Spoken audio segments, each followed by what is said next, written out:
Victoria Blake shoved her hard. Elena crashed against the hospital bed rail, her pregnant belly slamming into the metal frame. She screamed. Blood spread across the white sheets like a dark prophecy. Victoria stood frozen, watching the pregnant woman collapse to the floor, clutching her stomach, crying for her baby. The heart monitor screamed in sharp, broken rhythms. Doctors rushed past. And somewhere across Manhattan, a billionaire's phone began to ring with the call that would change everything. His wife was dying. His unborn child was dying. And the woman responsible was still standing in that hospital room trembling, realizing too late what she had done. Before we begin this story, tell us where you are watching from and what time it is in your city. If stories of truth, justice, and human consequences move you, subscribe and join this community to follow this story until the very end. The blood would not stop spreading. Elena Adams Thompson lay on the cold hospital floor, her hands pressed against her swollen belly, feeling something terribly wrong inside her. 8 months of hoping, praying, believing that this child would finally complete her family. 8 months of doctor visits and careful eating and dreams whispered to an unborn soul. And now this. Please. Elena whispered, her voice breaking into sobs. Please, my baby, my baby. Victoria Blake stood 3 feet away, her designer heels planted on the sterile tile, her chest heaving with breaths she could not control. Her hands were still raised, frozen in the position of the shove she had delivered. She stared at Elena like she was watching a nightmare unfold in slow motion. I didn't, Victoria started, but the words died in her throat. The door burst open. Nurse Amelia Santos rushed in, her eyes, scanning the scene with the trained precision of someone who had seen emergencies before. But this was different. This was a pregnant woman on the floor, blood pooling beneath her, and another woman standing over her like a guilty verdict. "Oh my God!" Amelia screamed. "Code Blue! I need a team in here now!" She dropped to her knees beside Elena, pressing the emergency call button so hard the plastic cracked. "Ma'am, can you hear me? Stay with me. Help is coming." Elena's eyes were glazing over, shock taking hold of her body. "My baby," she kept repeating. "Save my baby, please. I don't care about me. Save my baby." Amelia looked up at Victoria, her eyes burning with accusation. "What did you do?" Victoria stumbled backward, hitting the wall. "She fell. I didn't mean to. She provoked me and I just... Get out!" Amelia shouted. "Security! Someone get security in here now!" But Victoria could not move.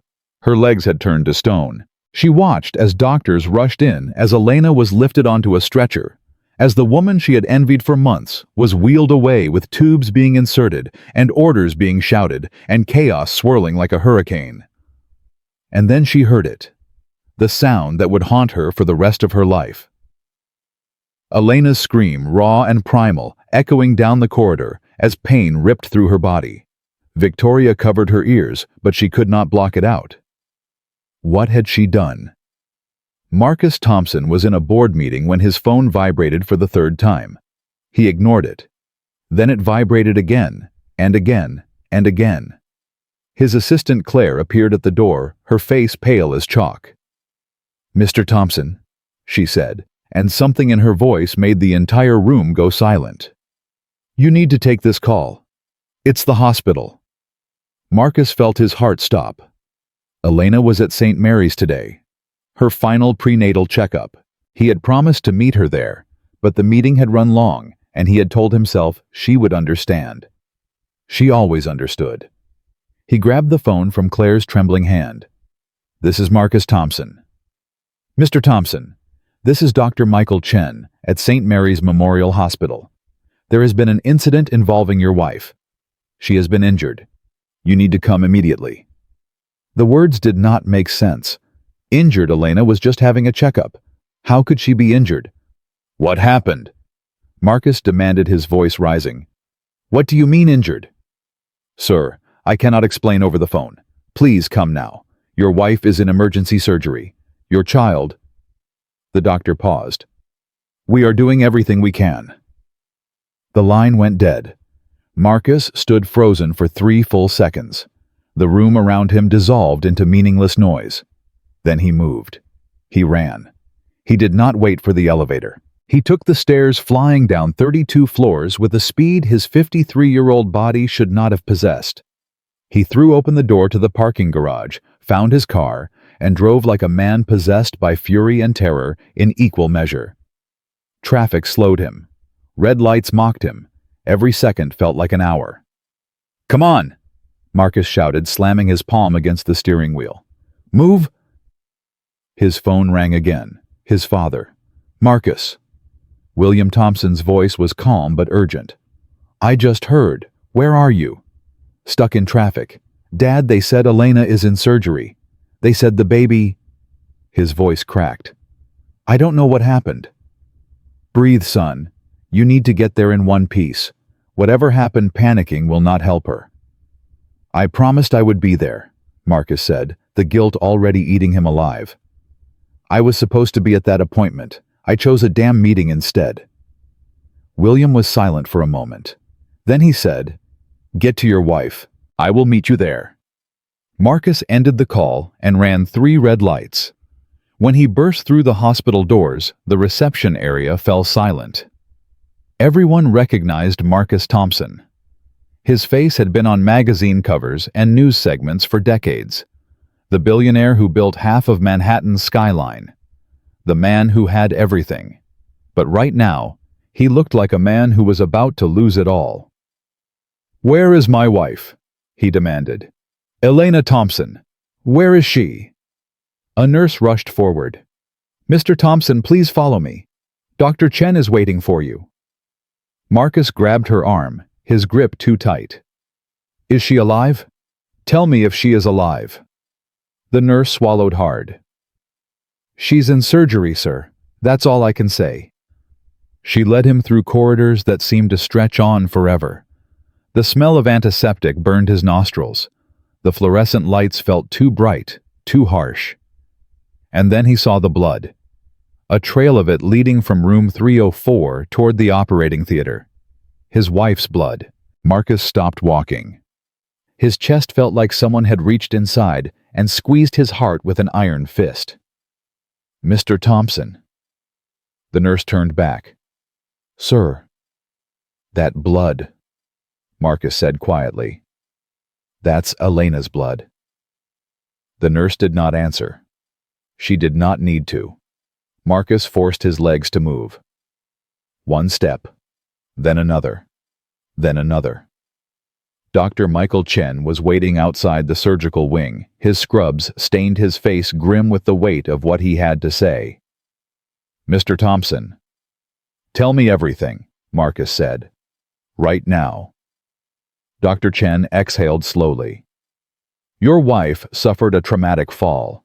She struck her abdomen against the bed rail. There was significant internal bleeding.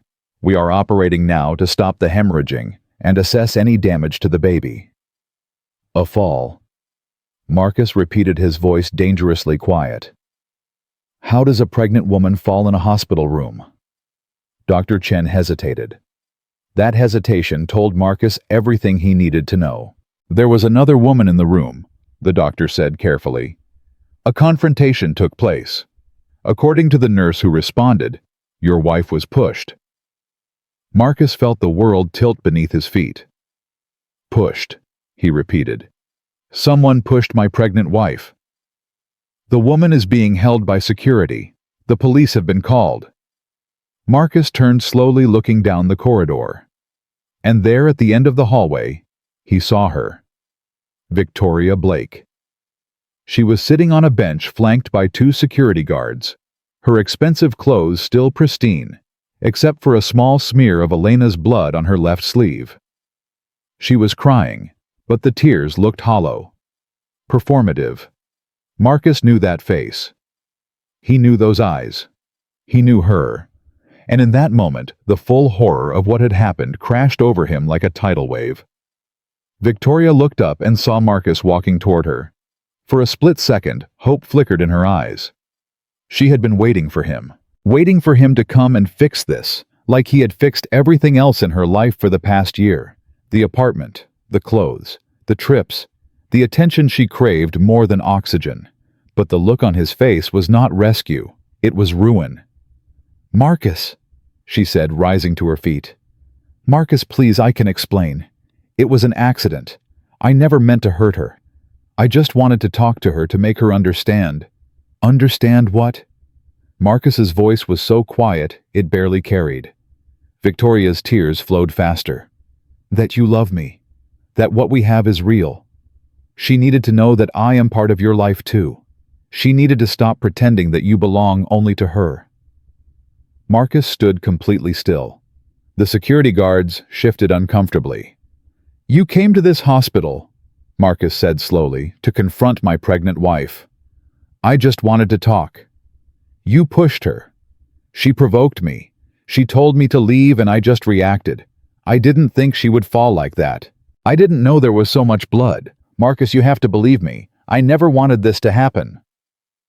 Marcus leaned closer and Victoria's words died in her throat.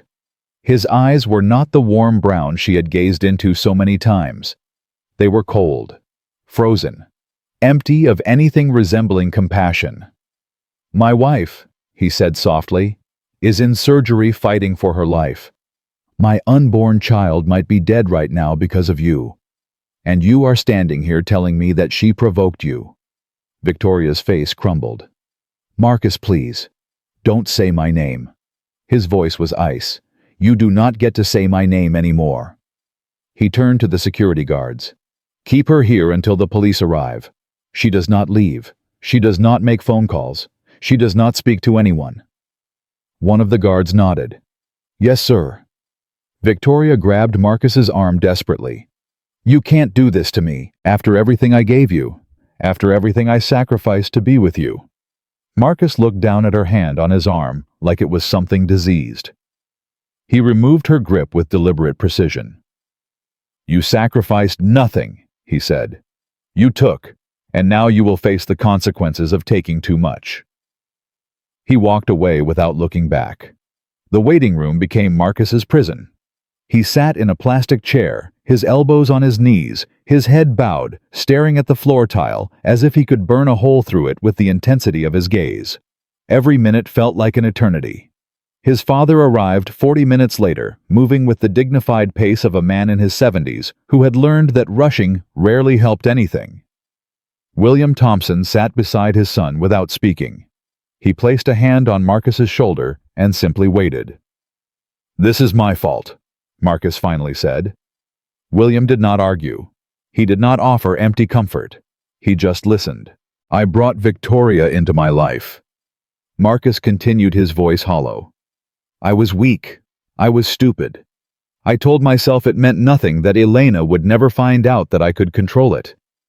He laughed bitterly. "Control. I thought I could control everything." "You made choices," William said quietly. "Now you must make new ones. Elena might die. Our baby might die. And it's because I couldn't keep my promises." William turned to face his son directly. "Self-pity will not save your wife, Marcus. Guilt will not heal her. What happens next depends on who you choose to be from this moment forward." Marcus looked up, his eyes red-rimmed. "What if I'm too late?" "Then you will carry that weight for the rest of your life. But you will carry it standing up, not broken down. That woman in the surgery room loved you through your worst years. She believed in you when you had nothing. The least you can do is believe in her now." The surgical doors opened. "Doctor." Chen stepped out, pulling off his mask. His expression was impossible to read. Marcus was on his feet instantly. "Doctor." "Mr. Thompson." Dr. Chen took a breath. "Your wife is alive." Marcus nearly collapsed with relief. William caught his arm, steadying him. "And my child?" Marcus asked, afraid to hear the answer. Dr. Chen paused. "Your son is alive as well, but it was extremely close. Another few minutes, and we would have lost them both.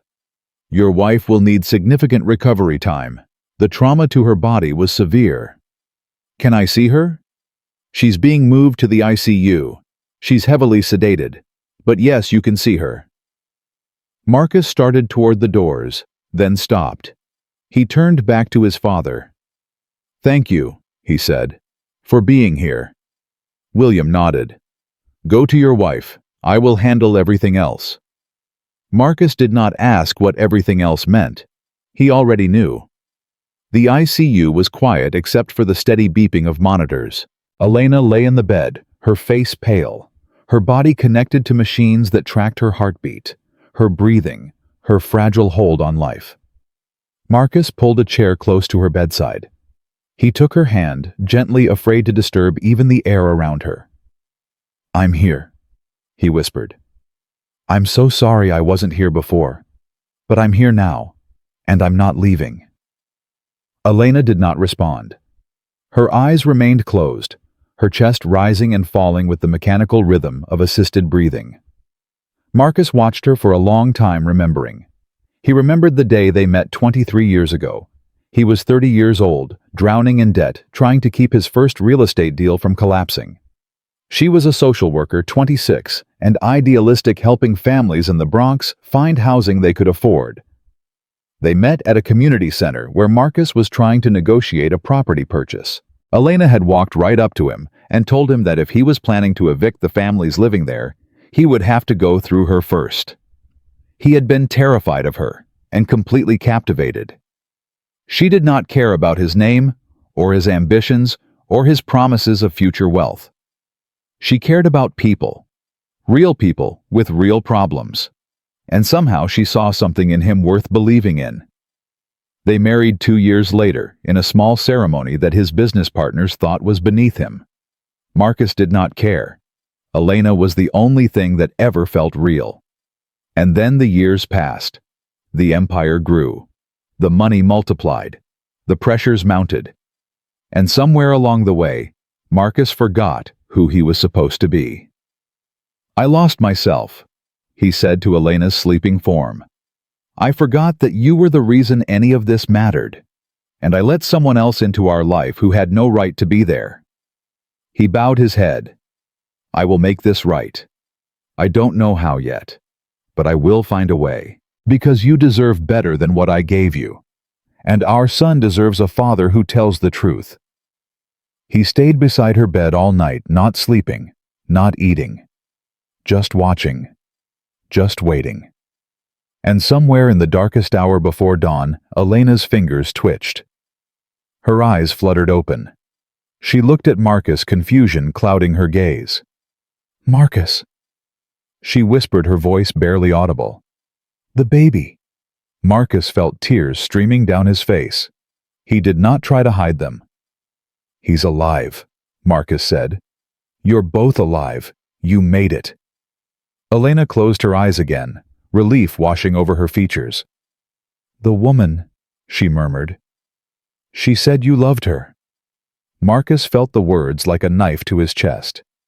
"I made mistakes," he said, his voice breaking. "Terrible mistakes.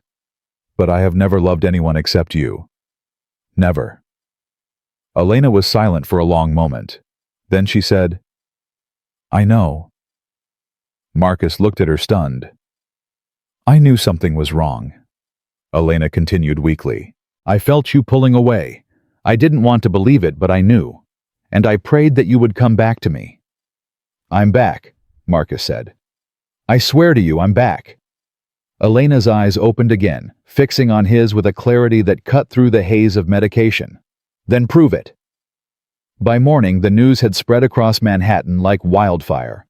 Headlines screamed from every screen. Reporters gathered outside the hospital. The story was too sensational to ignore. A billionaire's pregnant wife attacked by his mistress. Blood on hospital floors.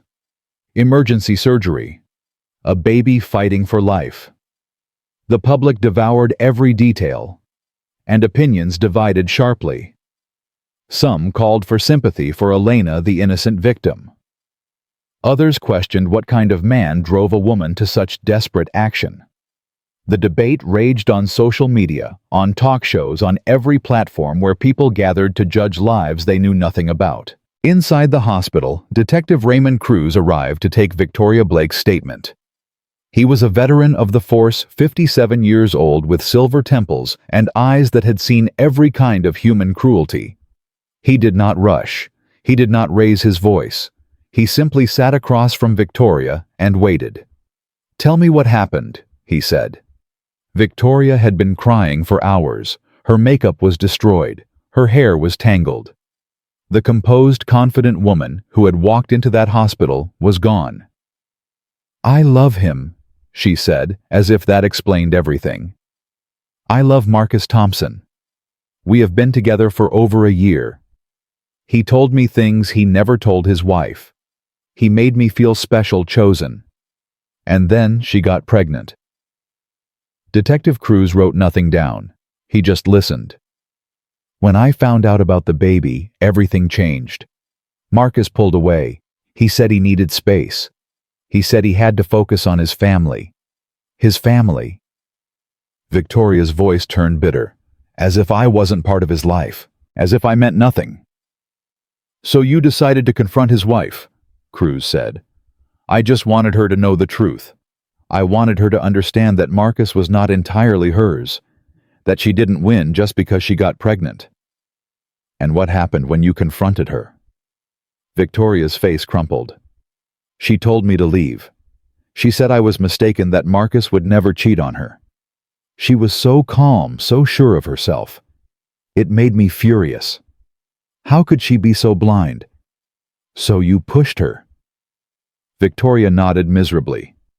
"I didn't mean to hurt her. I just wanted to shake her to make her see the truth. But she fell, and there was blood everywhere, and she started screaming, and She buried her face in her hands. I didn't mean for this to happen." Detective Cruz leaned forward. "Ms. Blake, let me be very clear about something. Intent does not erase consequence. You walked into a hospital with the purpose of confronting a pregnant woman. You assaulted her. You caused injuries that nearly killed her and her unborn child.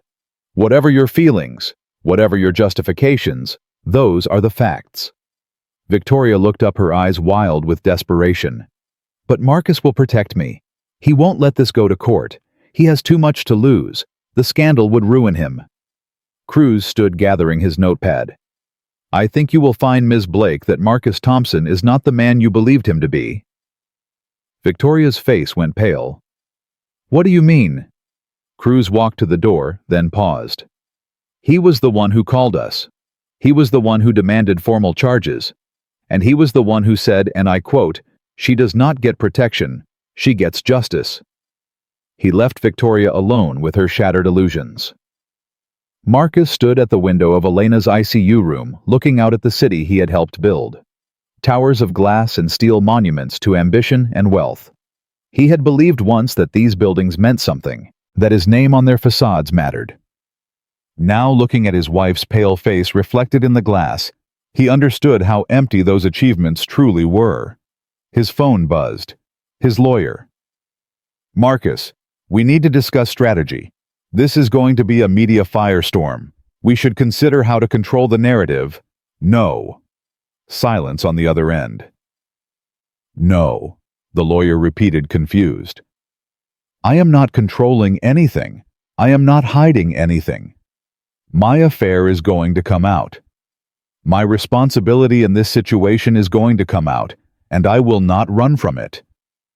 "Marcus, that could destroy your reputation, your business partners, your investors. My wife almost died because of my choices. My son almost died. Do you think I care about investors right now?" The lawyer sputtered. "This is not wise. I do not need wisdom. I need honesty. Prepare a statement, a full statement. I will review it and release it publicly within 48 hours. Marcus, that is my final decision." He ended the call. Behind him, William Thompson's voice came from the doorway. "You meant what you said." Marcus turned. Every word. William walked into the room, standing beside his son. He looked at Elena, sleeping peacefully now, color slowly returning to her cheeks. "Your mother was like her," William said quietly. "Strong in ways that did not need to be loud. Patient when patience was hardest. I did not always deserve her either." Marcus looked at his father, surprised. William continued. When you were 10 years old, I made a mistake. A woman who worked for my company. It lasted 3 months before your mother found out. He paused. She nearly left me. I never knew. Because we chose to rebuild instead of collapse. It took years. It took humility I did not know I possessed, but we made it through. William turned to face Marcus directly. The question is, will you do the work required? Marcus looked back at Elena. I will, he said. Whatever it takes, however long it takes. William nodded slowly. Then you might just deserve her after all. 3 days later, Elena was stable enough to be moved to a private room. The baby was monitored constantly, but all signs pointed to a healthy continuation of the pregnancy. The doctors called it a miracle. Elena called it something else. Stubborn, she said to Marcus, her voice still weak but gaining strength. Our son is stubborn, like his father. Marcus sat beside her bed, holding her hand like he was afraid she might disappear if he let go. Elena, he said, we need to talk about what happened. She looked at him, her gaze clear despite her exhaustion. The woman told me everything, Elena said. She told me how long it had been going on. She told me about the apartment, the gifts, the trips. You told me were business. Marcus felt shame burn through him. I am not going to insult you by making excuses, he said. What I did was wrong. It was a betrayal of every promise I made to you, and I would understand if you could never forgive me. Elena was silent for a long moment. Then she said, Do you remember what you told me on our wedding day? Marcus swallowed. I told you that you were my anchor, that without you, I would drift into becoming the worst version of myself. You did drift, Elena said quietly. And you did become someone I didn't recognize. The man who spends more time at galas than at home. The man who answers emails during dinner. The man who forgets that money is supposed to be a tool, not a god. I know. But here is what I also know. Elena squeezed his hand with surprising strength. That woman came into my room expecting me to crumble. She expected me to scream, to beg, to fall apart. Do you know what I felt instead? Marcus shook his head. Pity, Elena said. I pitied her, because she thought that having your attention meant having your heart. She thought that expensive things meant love. She had no idea what it actually means to know you, the real you. The man who cried when his first building was finished because he thought of his grandmother who never lived to see it. The man who secretly funds scholarships for kids in the Bronx because he remembers what it felt like to have nothing. Marcus felt tears building again. She only knew the surface, Elena continued. The power, the money, the image. She never knew the person underneath. That is why I pity her. You are more generous than I deserve. Elena's expression hardened slightly. I am not being generous, Marcus. I am being honest. And my honesty includes this: I have not decided whether I will stay married to you. What you did broke something between us that I do not know how to fix. But I will not make that decision today or tomorrow or even next month. Marcus nodded, accepting. What I will say, Elena added, is this. If you want a chance to rebuild what you broke, you will have to prove that you are not the same man who walked away from me month after month. You will have to prove it through actions, not words. And you will have to prove it publicly, because what you did will become public whether you want it to or not. I know, Marcus said. And I will. Elena closed her eyes, exhaustion overtaking her again.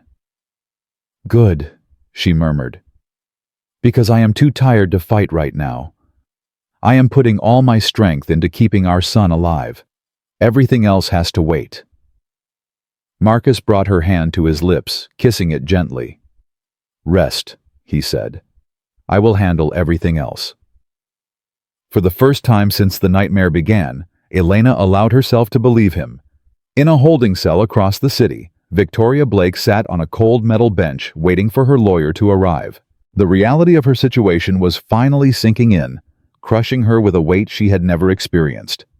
She had always been the one in control, the one who knew how to get what she wanted, the one who saw weakness in others and used it to her advantage.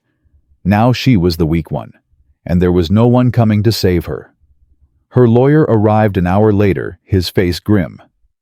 "Victoria, we need to discuss your options." "Options?" She laughed bitterly. "What options? Marcus has abandoned me. The entire city thinks I am a monster, and I am sitting in a jail cell waiting to be charged with assault." "Assault causing grievous bodily harm," her lawyer corrected. "Possibly attempted murder of an unborn child depending on how the prosecution decides to frame it." Victoria's face went white. "Murder? I did not try to murder anyone. Intent is difficult to prove. But the damage you caused to a 8-month pregnant woman is extensive. The prosecution will argue that you should have known that pushing her could result in serious harm to both mother and child." Victoria shook her head frantically. "This cannot be happening. This cannot be happening." Her lawyer sighed. "I need you to understand something, Victoria. There will be no quiet settlement here. There will be no behind-the-scenes deals. Marcus Thompson has made it abundantly clear that he wants this to go to trial. He wants the world to see exactly what happened." "Why?" Victoria demanded. "Why would he do that? His affair will come out too. His reputation will be ruined." "Apparently," her lawyer said dryly. "He does not care." Victoria stared at the wall, her mind racing. She had gambled everything on Marcus. She had believed that his weakness for her was stronger than his commitment to his wife. She had believed that she was special, irreplaceable. She had been wrong. And now she was alone with the consequences of her mistake. "What do I do?" she asked, her voice small. Her lawyer looked at her with something that might have been pity. "You prepare for the worst, and you hope for mercy." Victoria closed her eyes. Mercy seemed very far away. 2 weeks after the attack, Elena finally came home. Marcus carried her bags while she walked slowly through the front door, one hand resting on her belly, the other gripping the doorframe for support. The house felt different somehow, quieter, like it was waiting to see what would happen next. "I can walk on my own," Elena said, but there was no anger in her voice, just exhaustion. "I know you can," Marcus replied, "but let me help anyway." She looked at him for a long moment, then nodded. It was not forgiveness. It was tolerance. And Marcus understood the difference. That first night home, they slept in the same bed, but on opposite sides, a canyon of unspoken words between them. Marcus lay awake listening to Elena's breathing, wondering if he would ever earn the right to hold her again. At 3 in the morning, Elena spoke into the darkness. "Why her?" Marcus felt his chest tighten. "What? Why her specifically? Was she smarter than me? More beautiful? More exciting?" Marcus sat up, turning to face her, even though he could barely see her outline in the shadows. "No," he said. "She was none of those things." "Then why?" Marcus struggled to find words that were not excuses. "Because she made me feel powerful in a different way. She looked at me like I was invincible, like I could do no wrong, and I was weak enough to need that." "I looked at you that way once," Elena said quietly, "before you stopped noticing." The words cut deeper than any accusation. "I know," Marcus whispered. "I stopped seeing what was right in front of me. I started believing my own myth, and I lost myself in the process." Elena was silent for a long time. Then she said, "I need you to understand something. I am not staying because I forgive you.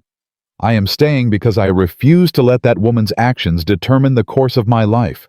She wanted to destroy us. She wanted to take everything I built. I will not give her that satisfaction." "I understand." "Do you?" Elena's voice sharpened. "Because staying is not the same as trusting. And I do not trust you, Marcus. Not anymore." Marcus absorbed the blow. He deserved it. "What do I need to do?" he asked. "Everything," Elena said. "You need to do everything." The next morning, Marcus called a press conference. His legal team had begged him to reconsider. His business partners had threatened to withdraw investments. His public relations director had resigned in protest. None of it mattered. At 10 o'clock, Marcus Thompson stood behind a podium in front of 50 reporters and 36 cameras ready to destroy his own reputation. "Thank you for coming," he began. "I have a statement to make, and I will not be taking questions afterward." The room fell silent. 3 weeks ago, my wife Elena was attacked at St. Mary's Memorial Hospital. She was 8 months pregnant. She nearly died. Our son nearly died. The woman responsible is Victoria Blake, who has been charged with assault causing grievous bodily harm. Cameras flashed. Reporters scribbled furiously. "What most of you do not know," Marcus continued, his voice steady, "is that Victoria Blake and I had an affair lasting approximately 14 months. I provided her with an apartment, financial support, and access to my life that she should never have had." Gasps rippled through the room. "I am not telling you this to excuse her actions. What she did was criminal, and she must face justice for it. But I am telling you this because I refuse to hide behind lawyers and public relations strategies while pretending to be an innocent victim." Marcus gripped the podium. "I am not innocent. I betrayed my wife. I broke vows I made before God and family. I created the conditions that allowed this tragedy to happen. And while I did not push Elena, I opened the door that let her attacker into our lives." The room was absolutely still. To my wife who is watching this at home, I am sorry. Those words are inadequate, but they are all I have. I will spend the rest of my life trying to earn back what I destroyed. He looked directly into the main camera. "To Victoria Blake, I will not protect you. I will not intervene on your behalf. I will not use my money or influence to reduce your sentence. You will face the full consequences of your actions, as I am now facing mine." Marcus stepped back from the podium. "That is all I have to say." He walked out without looking back, leaving chaos erupting behind him. Across town, Victoria Blake watched the press conference from a small television in the common room of the women's detention facility. She had been denied bail due to flight risk concerns, and now she sat in an orange jumpsuit among strangers, watching the man she loved publicly condemn her. He provided her with an apartment, financial support, and access to my life that she should never have had. Victoria flinched at his words. He was describing her like she was a mistake, a problem, something to be discarded. "I will not protect you." She felt other inmates staring at her, some with curiosity, some with contempt. One woman laughed openly. "Damn, girl! He just ended you on national television." Victoria did not respond. She could not. Something inside her was breaking apart piece by piece, and she did not know how to stop it. When the guards came to escort her back to her cell, she walked in silence. Her lawyer was waiting for her. "We need to talk," he said grimly. "About what?" Victoria's voice was hollow. "You heard him. He is not going to help me." "It is worse than that." The lawyer sat down across from her. "The prosecution just filed additional charges. Because of the severity of Elena's injuries and the risk to the pregnancy, they are adding attempted murder in the second degree." Victoria felt the blood drain from her face. "Murder, I pushed her once. I did not try to kill her." Under New York law, attempted murder in the second degree applies when someone engages in conduct that creates a grave risk of death, even if death was not the specific intent. A pregnant woman at 8 months, struck in the abdomen, falls and suffers internal bleeding that nearly kills her and her child. The lawyer spread his hands. "The prosecution believes they can make the case." Victoria shook her head frantically. "No, no, this cannot be happening. Marcus would not let them do this." "Victoria."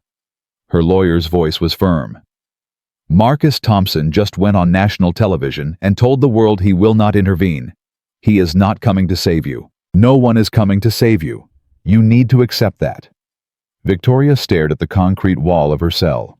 1 year ago, she had been on top of the world. Designer clothes, luxury apartment, a powerful man's attention. She had believed she was building toward something permanent. Now she was facing decades in prison. "What are my options?" she asked, her voice barely a whisper. "Plead guilty to assault Hope. The prosecution drops the attempted murder charge in exchange. Or go to trial and risk everything." "If I plead guilty, 5 to 10 years possibly. If you go to trial and lose on the murder charge." He paused. 20 to life. Victoria closed her eyes. 20 to life. For one moment of rage. One shove. One terrible decision that she could never take back. "I need time," she said. "You have until the preliminary hearing. 2 weeks." After her lawyer left, Victoria lay on her narrow cot and cried until she had no tears left. Meanwhile, Elena Thompson sat in her living room watching the aftermath of Marcus's press conference unfold on every news channel. Commentators analyzed every word. Social media exploded with opinions. Some praised Marcus for his honesty. Others condemned him as a hypocrite trying to salvage his reputation. Elena muted the television. She had not asked Marcus to make that statement. She had not expected it. And she was not entirely sure how she felt about it. Her phone buzzed. Her mother, Ruth Adams. "Elena, honey, I just saw the news. Are you all right?" "I don't know, Mom." Elena's voice was tired. "I don't know anything anymore." "Do you want me to come over?" "No, I need to think." "About what?" Elena looked down at her belly, feeling her son kick gently. "About whether honesty is enough. About whether words can fix what actions destroyed. About whether I am strong enough to rebuild something this broken." Ruth was quiet for a moment. "You are the strongest woman I know," she finally said. "You survived an attack that would have killed most people. You protected your child through sheer will. Whatever you decide about your marriage, you will survive that too." "But do I want to just survive?" Elena asked. "Or do I want to actually live?" It was a question Ruth could not answer for her. 3 days later, Elena requested a meeting with Detective Raymond Cruz. She had questions. Questions that had been gnawing at her since she woke up in that hospital bed. Questions about the woman who had tried to destroy her life. Detective Cruz arrived at the Thompson residence that afternoon. He sat across from Elena in the formal living room, his notepad on his knee, his expression respectful but alert. "Mrs. Thompson, thank you for seeing me. I understand you have some questions." "Yes." Elena folded her hands in her lap. "I want to know how she found me. How did she know I would be at the hospital that day?" Cruz nodded. "We looked into that. It appears Ms. Blake had been tracking your social media accounts for several weeks. She also made inquiries through mutual acquaintances about your medical schedule. She was methodical." "Methodical." Elena repeated the word slowly. "So this was not impulsive. She planned it." "The prosecution believes so, yes. That is part of why they escalated the charges." Elena absorbed this information. "Detective, I need to ask you something. And I need you to be honest with me even if you think the truth will hurt." Cruz leaned forward slightly. "Of course. In your experience, do people like Victoria Blake change? Or do they just learn to hide what they are?" Cruz considered the question carefully. "In my 30 years on the force, I have seen both. I have seen people commit terrible acts in moments of rage and spend the rest of their lives trying to make amends. And I have seen people who use every excuse available to avoid accountability." "Which do you think she is?" Cruz was silent for a moment. "Based on my interview with her, I believe Victoria Blake has spent her entire life blaming others for her circumstances. Her lawyer argues emotional distress. She herself blames your husband for leading her on. She blames you for provoking her. Not once in our conversation did she express genuine remorse for what she did to you and your child." Elena nodded slowly. "Thank you, Detective. That tells me what I needed to know." After Cruz left, Elena sat alone in the quiet house thinking about justice and mercy and the complicated space between them. When Marcus came home that evening, She was waiting for him. "We need to talk about the trial," Elena said. Marcus set down his briefcase. "What about it?" "I want to testify." Marcus's face went pale. "Elena, you don't have to do that. The evidence is overwhelming. Your medical records, the nurse's testimony, the security footage." "I know I don't have to," Elena interrupted. "I want to. I want to look at her in that courtroom and tell everyone exactly what she took from me.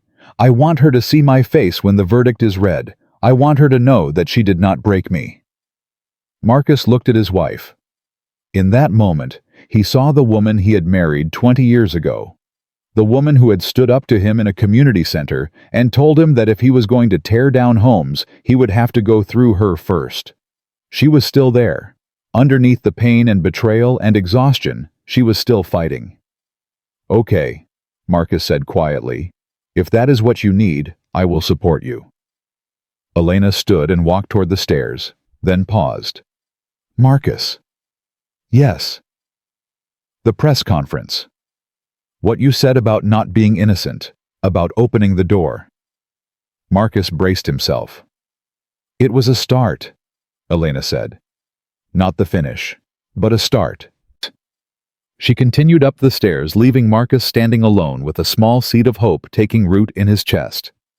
2 weeks passed. Victoria Blake's preliminary hearing arrived on a cold Tuesday morning. The courthouse was surrounded by reporters.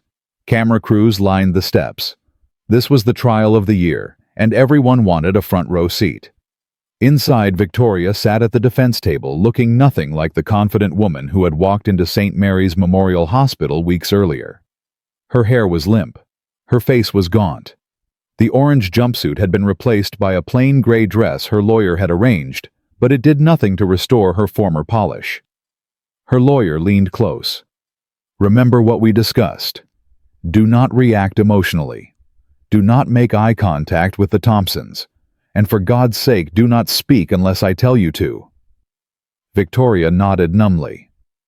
The prosecution opened with a summary of charges: assault causing grievous bodily harm, attempted murder in the second degree. The attorney painted a picture of premeditation of jealousy turned to obsession of a woman who had carefully stalked her victim before striking. The defense countered with emotional distress. A woman in love betrayed and abandoned. A momentary lapse in judgment that resulted in unintended consequences. Then Elena Thompson took the stand. She walked slowly but steadily, her pregnant belly, now impossibly large, her face calm but resolute. Every eye in the courtroom followed her. Victoria could not look away. This was the woman she had envied, the woman she had hated, the woman she had tried to break. And there she was, standing upright, refusing to be broken. The prosecutor began gently. "Mrs. Thompson, can you describe what happened on the morning of the attack?" Elena's voice was clear. "I arrived at St. Mary's Memorial Hospital for my prenatal checkup. I was 8 months pregnant. I was expecting a routine appointment." "And what happened instead?"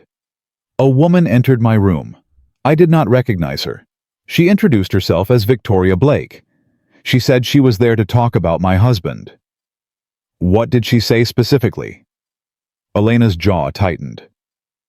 "She told me that she and Marcus had been having an affair for over a year. She told me that I was foolish for believing he was faithful. She said she was there to make sure I understood that Marcus did not belong only to me." "How did you respond?" "I asked her to leave. I told her that whatever was between her and my husband, I did not want to discuss it with her. I was tired. I was scared. And I wanted her out of my room."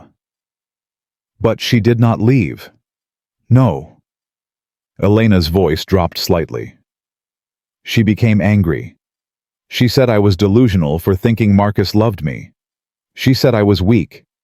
She said carrying his baby did not make me untouchable. And then..." Elena paused, her hands gripping the edge of the witness stand. "And then she pushed me." The courtroom was silent. I fell against the bed rail. My stomach hit the metal. I felt something tear inside me. And then there was blood. So much blood. Elena's voice cracked slightly, but she forced herself to continue. I remember screaming. I remember clutching my belly trying to protect my baby.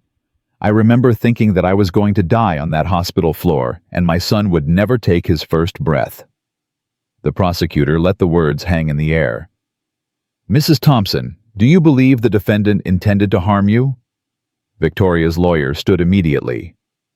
Objection. Calls for speculation. I'll rephrase, the prosecutor said smoothly. Mrs. Thompson, based on what the defendant said to you, did you have any warning that she might become physical? Elena looked directly at Victoria for the first time. She came to that hospital to hurt me, maybe not with her hands, but she came to destroy my peace, my marriage, my sense of security. When words did not work, she used force. And she did not stop herself. She chose to push a pregnant woman. Victoria flinched as if she had been struck. Thank you, Mrs. Thompson. No further questions. The defense attorney rose slowly, knowing he was treading on dangerous ground. Mrs. Thompson, I am sorry for what you experienced, truly. But I need to ask some difficult questions. Elena's expression hardened. Ask. You stated that you asked Ms. Blake to leave. Is it possible that your tone was confrontational? That you said something that could have been interpreted as an attack? I told a stranger who had entered my hospital room uninvited to leave. I did not threaten her. I did not insult her. I asked her to go. But you acknowledged that emotions were running high. Her emotions, Elena said firmly. Not mine. I was lying in a hospital bed waiting for a routine checkup. She was the one who came looking for a confrontation. The defense attorney tried a different approach. Mrs. Thompson, did you know about your husband's affair prior to the defendant's visit? Elena's eyes flickered with pain, but she did not look away. I suspected. I did not have confirmation. So, when Ms. Blake confirmed your suspicions, you must have been devastated. Angry. I was heartbroken, Elena said quietly. But my heartbreak did not give her the right to put her hands on me. Of course not. But is it possible that in your emotional state you said something that... No. Elena's voice was steel now. I said nothing that justified violence. She chose to push me. That was her decision, and she must face the consequences of that decision. The defense attorney recognized a losing battle. No further questions. As Elena stepped down from the stand, she walked past Victoria's table. For one brief moment their eyes met. Victoria expected to see hatred, rage, the desire for revenge. Instead, she saw something far worse. Pity. Elena pitied her. And in that moment, Victoria Blake understood something she had been avoiding for weeks. She was not the victim of circumstance. She was not the casualty of Marcus Thompson's failures. She was the architect of her own destruction. And there was no one left to blame but herself. The hearing continued. More witnesses, more evidence. The nurse who had found Elena bleeding on the floor. The doctor who had performed emergency surgery. The security footage that showed Victoria standing over Elena's fallen body. Each piece of evidence was another nail in the coffin. By the time the judge called for a recess, Victoria's lawyer was visibly exhausted. It's not looking good, he admitted quietly. Victoria stared at the table. I know. We need to consider the plea deal. If we go to trial and lose 20 to life, Victoria finished. You already told me. Her lawyer leaned closer. The prosecution is offering 7 to 15 years. Given everything that has happened, that might be the best we can get. Victoria closed her eyes. 7 years. At minimum. 7 years in prison. 7 years of her life gone. But the alternative was worse. I need to speak to Marcus, she said suddenly. Her lawyer blinked. What? I need to speak to him. Alone, just 5 minutes. Victoria, that is absolutely not going to happen. He made it very clear. I know what he said, but I need to try, please. Her lawyer stared at her for a long moment. I will see what I can do. But I am warning you, if he agrees at all, it will not be what you are hoping for. Victoria nodded. She had one chance left. One opportunity to appeal to whatever feelings Marcus might still have for her. It was a desperate gamble, but desperate was all she had left. Marcus received the request through his lawyer at 7 in the morning, 3 days after Elena's testimony had devastated the defense's case. Victoria Blake wanted to meet with him. Alone. 5 minutes. His first instinct was to refuse. He had made his position clear, public, permanent. There was nothing left to discuss, but something made him hesitate. Maybe it was curiosity. Maybe it was the need for closure, or maybe somewhere deep inside he needed to see her one last time to confirm that the woman he had betrayed his marriage for was truly gone. He called Elena. "She wants to meet with me," he said. No preamble, no softening. Elena was silent for a long moment. "Why are you calling me about this?" "Because I promised you honesty, no more secrets. If I do this, you need to know." "And if I say no?" Marcus closed his eyes. "Then I will tell her lawyer to refuse." Elena's voice was measured when she finally spoke. "Do you want to see her?" "Want is the wrong word. I think I need to." "Why?" "Because I need to look at her and feel nothing. I need to prove to myself that whatever weakness made me vulnerable to her is gone." Elena considered this. 5 minutes, she said finally. "And Marcus, yes. Make sure it is actually nothing, because if there is even a flicker of doubt in your heart, I need to know now, before our son is born." "There is no doubt," Marcus said firmly. "There never will be again." "Then go. End this properly." The meeting was arranged for the following afternoon at the detention facility. Security would be present, but out of earshot. 5 minutes. No physical contact. No recordings. Victoria was brought to a small interview room wearing her gray court dress. She had lost weight. Her cheekbones were sharp, her eyes hollow. She looked nothing like the vibrant, confident woman who had caught Marcus's attention at that gala 2 years ago. When Marcus walked in, she stood up instinctively, then stopped herself.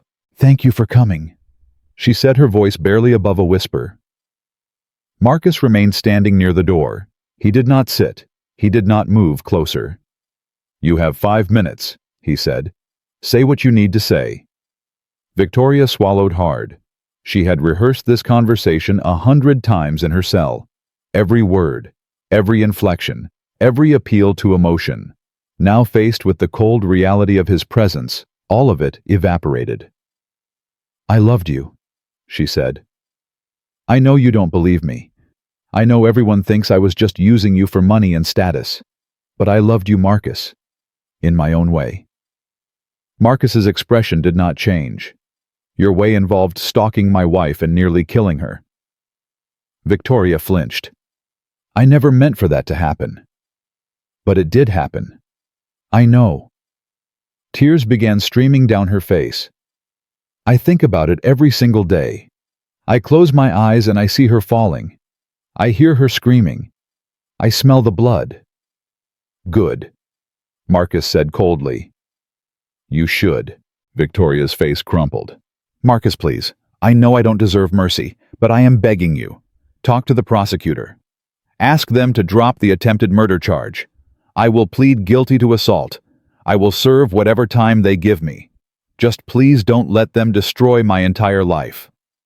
Marcus studied her face. The tears, the desperation, the calculated vulnerability. "You think I have not changed," Victoria continued quickly. "You think I am the same person who walked into that hospital, but I am not. Being here facing what I did, it has broken something inside me, something that needed to be broken. And I should believe this transformation after 3 weeks in detention." "No," Victoria admitted. "You should not. But you could give me the chance to prove it. 10 years from now, 15 years, however long it takes, I will come out of prison a different person. I swear to you." Marcus was silent for a long moment. Then he said, "Do you remember what you told Elena in that hospital room?" Victoria's face went pale. "You told her she was fragile. You told her that carrying my baby did not make her untouchable. You told her that she needed to know her place. Victoria's mouth opened, but no words came out. You walked into a hospital room where a pregnant woman was lying vulnerable and alone, and you taunted her. You tried to destroy her peace of mind before you destroyed her body. And now you want me to believe that you have changed? I have, Victoria whispered desperately. I have changed. No. Marcus's voice was final. You have been caught. There is a difference. He moved toward the door. Marcus, please. Victoria lunged forward, but the guards moved instantly, restraining her. Please, I am sorry. I am so sorry. Marcus paused at the door, his back to her. I am going to say something to you, Victoria, and I want you to remember it for the rest of your life. He turned to face her one last time. My wife looked at you on that witness stand and she felt pity. Not hatred, not rage, pity. Because she understood that you have spent your entire life chasing something you cannot even name. Validation, significance, proof that you matter. Victoria was sobbing now, her body shaking. But here is the truth. Marcus continued. You do not matter, not to me, not to my family, not to anyone who truly knows you. And the saddest part is, you never had to be this person. You could have chosen differently at any point. You could have walked away. You could have built a real life instead of trying to steal someone else's. He opened the door. That is the tragedy, Victoria. Not what is happening to you now. What you chose to become long before we ever met. He walked out without looking back. Victoria collapsed to the floor, screaming his name, but the door had already closed. 4 days later, the trial resumed. The prosecution called its final witness, Dr. Michael Chen, the surgeon who had saved Elena's life. His testimony was clinical, precise, devastating. Mrs. Thompson arrived in the emergency room with severe internal bleeding. The trauma to her abdomen had caused a placental abruption, which is when the placenta separates from the uterine wall before delivery. This condition is life-threatening to both mother and child. Can you describe the severity of her injuries? She had lost approximately 40% of her blood volume by the time she reached the operating room. Her blood pressure was critically low. The fetal heart rate was dropping rapidly. We had minutes to act. And if you had not been able to intervene... Dr. Chen's voice was steady but heavy. Both mother and child would have died. The courtroom absorbed this in stunned silence. Dr. Chen, in your medical opinion, could this injury have been caused by a simple fall? No. He was emphatic. The force required to cause this level of trauma suggests impact, not just a fall. The position of her injuries indicates she struck the bed rail with significant momentum. Consistent with being pushed. Objection, the defense attorney called out. Leading the witness. I will rephrase.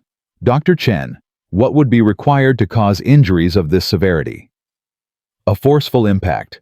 Someone of Mrs. Thompson's size falling from a standing position would not typically sustain injuries this severe unless there was additional force involved. The prosecutor nodded. Thank you, Dr. Chen. The defense attorney rose for cross-examination, but his questions were perfunctory. There was no undermining this testimony. The medical evidence was unassailable. After Dr. Chen stepped down, the judge called for closing arguments.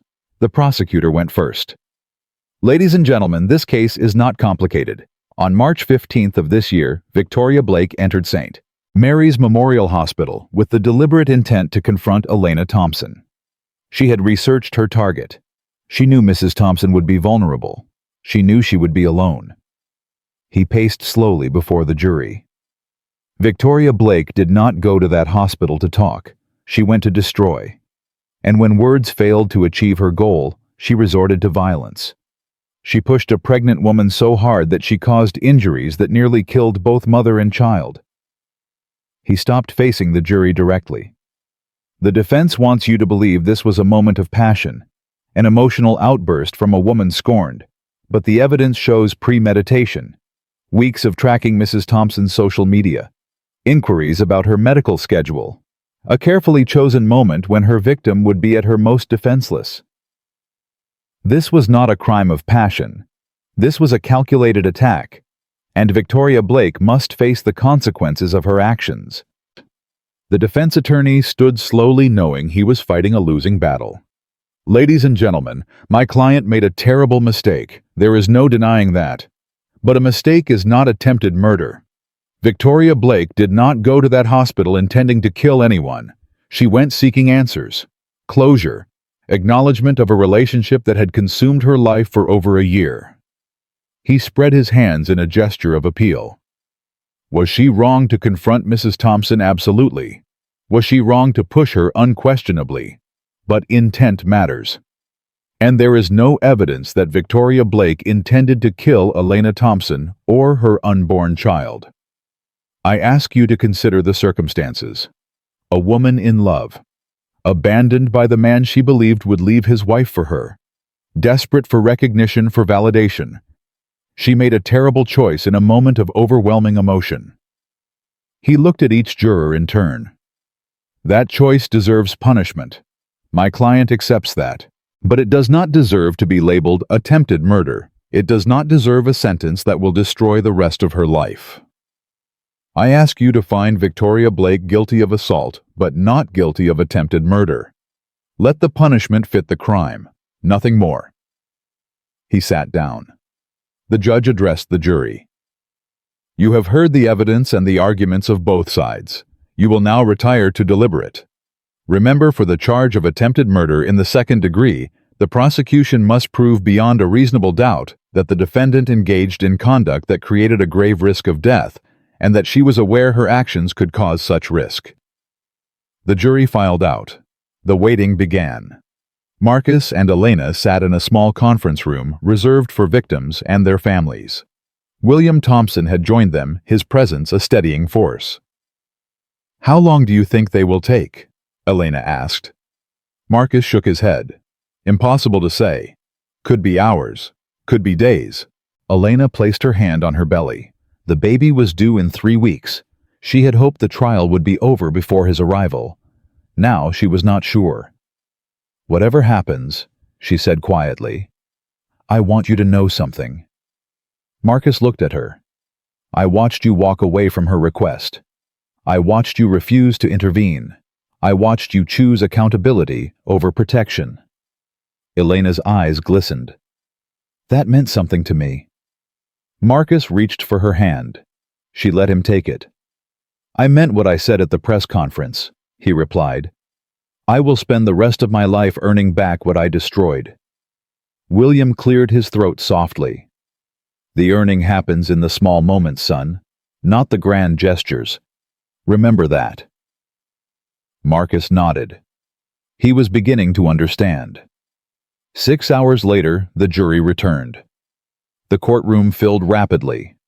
Reporters squeezed into every available seat. Camera crews lined the back wall. This was the moment everyone had been waiting for.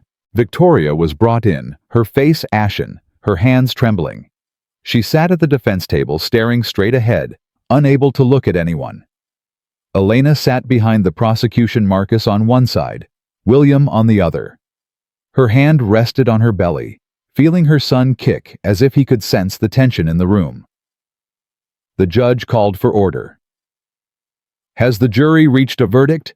The foreperson stood. We have, Your Honor. On the charge of assault causing grievous bodily harm, how do you find? We find the defendant guilty. A murmur rippled through the courtroom. Victoria's shoulders sagged. On the charge of attempted murder in the second degree, how do you find? The foreperson paused. The courtroom held its breath. We find the defendant guilty. Victoria's scream echoed off the walls. No, I did not try to kill her. This is not fair. Guards moved to restrain her as she thrashed against the table. Order! The judge slammed his gavel. Order in this court, but Victoria was beyond reason. Months of fear and denial and desperate hope had collapsed into raw hysteria. Marcus, please. Tell them I did not mean it. Tell them. Marcus did not move. He did not speak.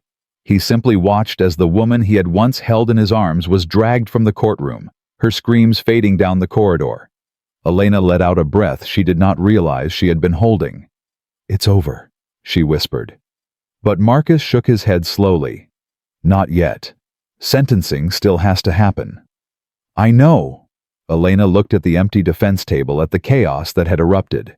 "But whatever sentence she receives, it ends the same way. She faces the consequences of what she did." The judge restored order and announced that sentencing would take place in 2 weeks. As they filed out of the courtroom, reporters swarmed them. Questions flew from every direction. "Mr. Thompson, how do you feel about the verdict?" "Mrs. Thompson, will you be seeking civil damages? Is your marriage going to survive this?" Marcus raised his hand, and the noise subsided slightly. "My wife and I are grateful that justice has been served. We ask for privacy as we prepare for the birth of our son. We will not be making any further statements." He guided Elena through the crowd, shielding her from the press of bodies and flashing cameras. In the car, Elena finally allowed herself to cry. "I thought I would feel triumphant," she said through her tears. "I thought I would feel vindicated." Marcus looked at her. "What do you feel?" "Sad." Elena wiped her eyes. "I feel sad.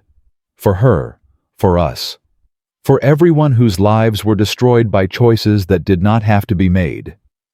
Marcus was silent for a moment. "Is that weakness?" Elena asked. "No," Marcus said firmly. "That is humanity. That is what makes you different from her." Elena leaned her head against the window, exhausted beyond words. "Take me home," she said. "I want to sleep in my own bed and forget this day ever happened." Marcus nodded to the driver. They drove through Manhattan in silence, leaving the courthouse and its chaos behind. But even as the city passed by in a blur of lights and noise, both of them knew that the story was not over yet. 2 weeks. Then sentencing. And then maybe they could finally begin to heal. The night before sentencing, Elena went into labor. It started at 3 a.m. with a sharp contraction that woke her from a dreamless sleep. She lay still for a moment, unsure if it was real. Then another wave hit stronger than the first. "Marcus!" She shook his shoulder. "Marcus, wake up!" He was alert instantly. Months of anxiety had trained him to respond to any sound from her side of the bed. "What is it? Are you okay?" "I think the baby is coming." Marcus was out of bed before she finished the sentence. "I am calling the hospital. Can you stand? Do you need me to carry you?" "I can walk." Elena grimaced as another contraction rippled through her. "But we need to go now." They arrived at St. Mary's Memorial Hospital 40 minutes later. Elena gripped Marcus's hand as they rushed through the emergency entrance, the same doors she had been wheeled through on a stretcher just months before. The irony was not lost on her. Dr. Chen met them in the delivery ward. His face was calm, professional, reassuring. "Mrs. Thompson, we have been preparing for this. You are in good hands." Elena nodded, fear and anticipation warring in her chest. "The baby is early," she said. "Is that dangerous?" 3 weeks early is within normal range. Your son has been developing beautifully despite everything. I expect a smooth delivery." Marcus stayed by her side through every contraction, every moment of pain. He held her hand so tightly, his knuckles turned white. "You are doing amazing," he whispered. "I am so proud of you." "Stop talking," Elena gasped, "and start praying."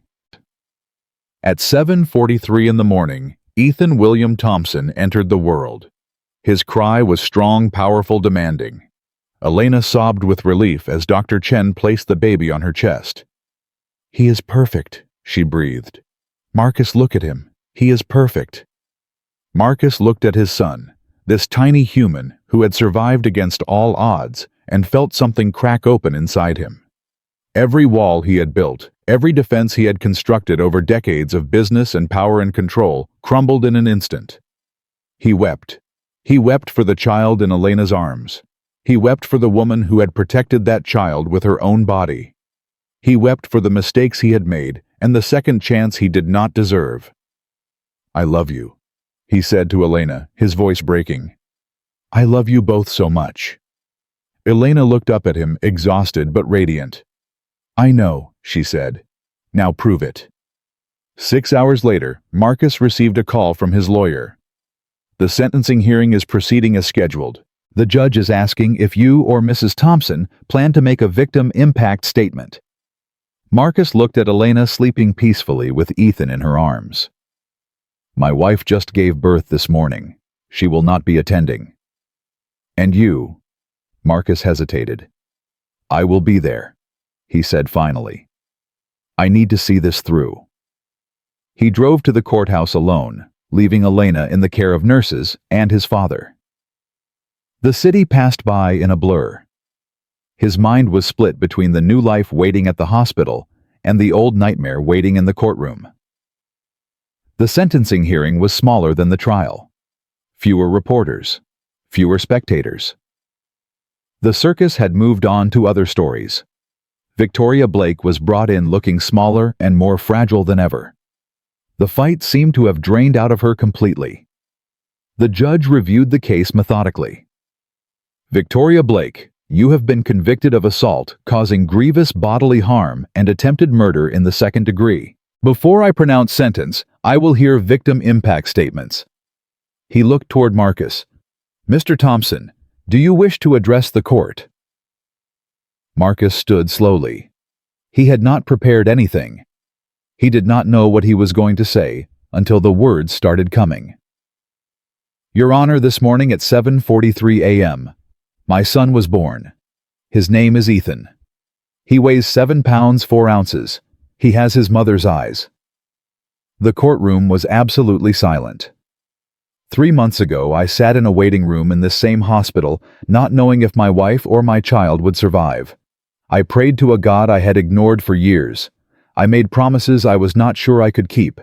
And I faced the truth about myself that I had been running from for longer than I can remember.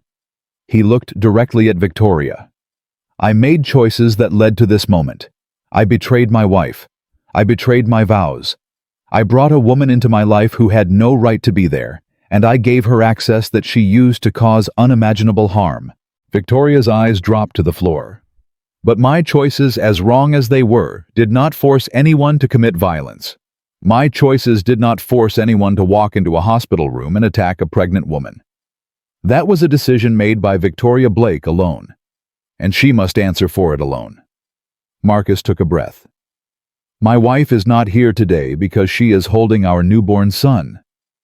But if she were here, I know what she would say.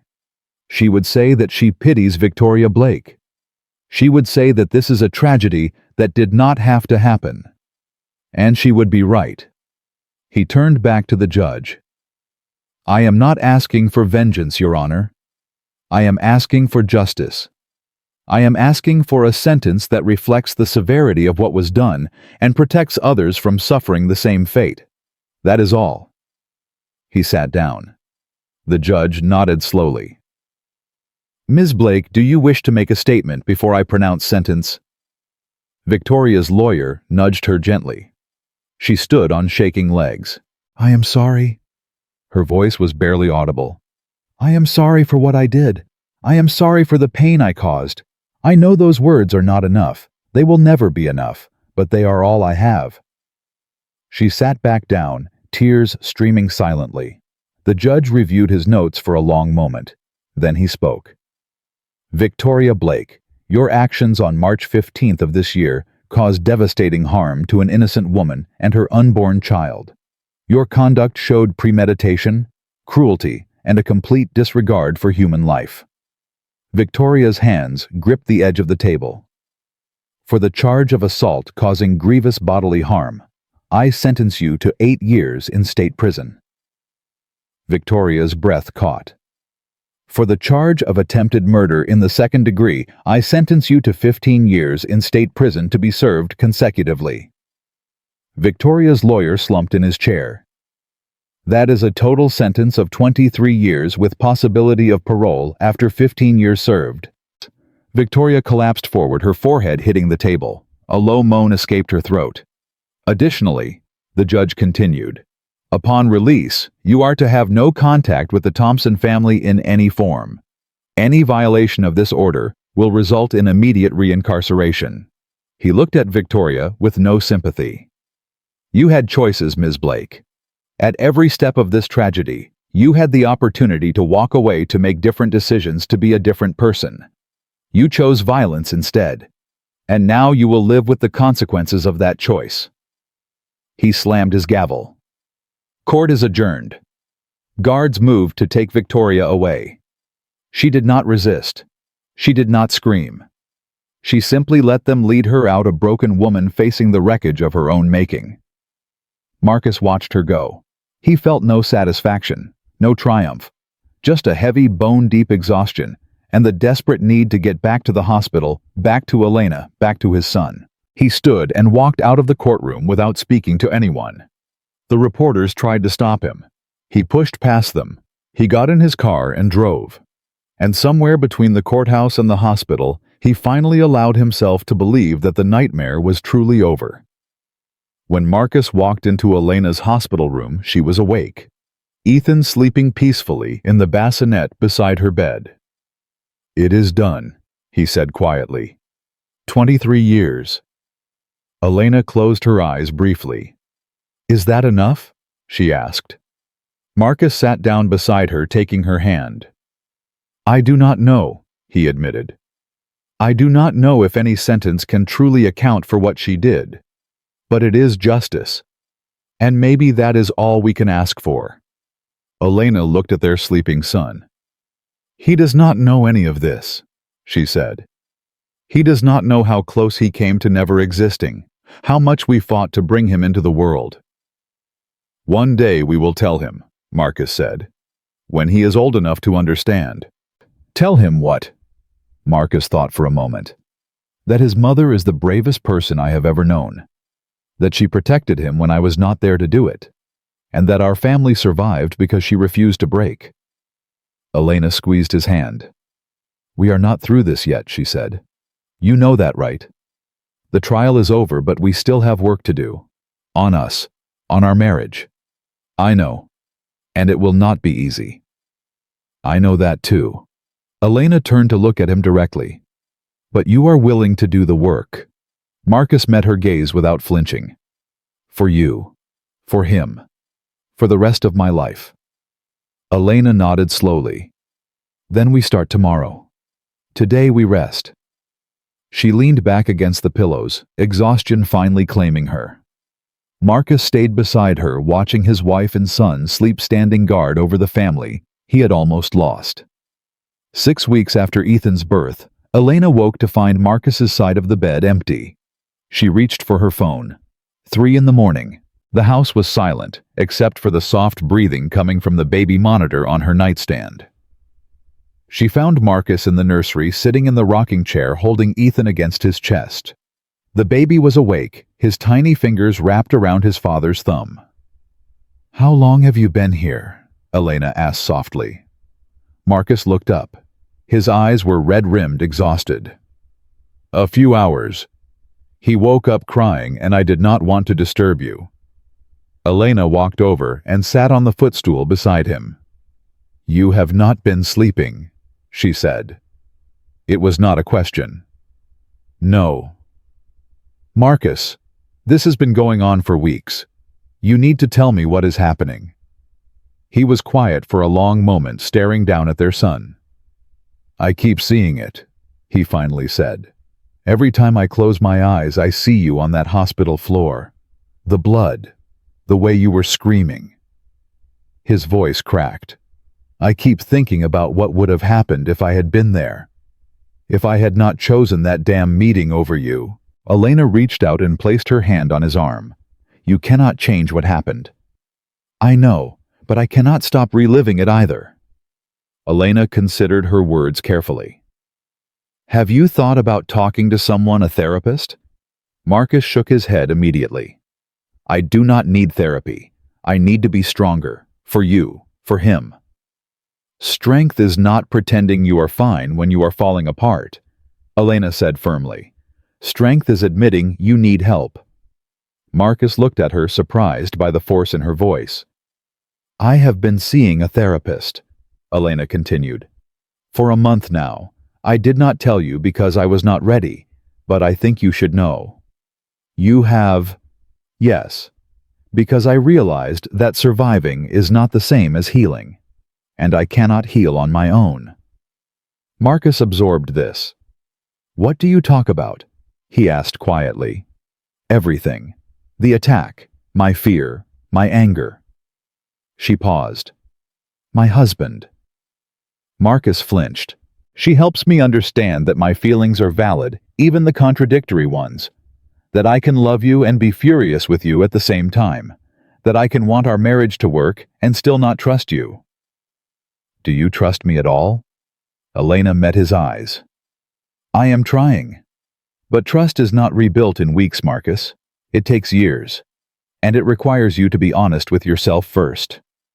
Marcus looked down at Ethan, who had fallen asleep against his chest.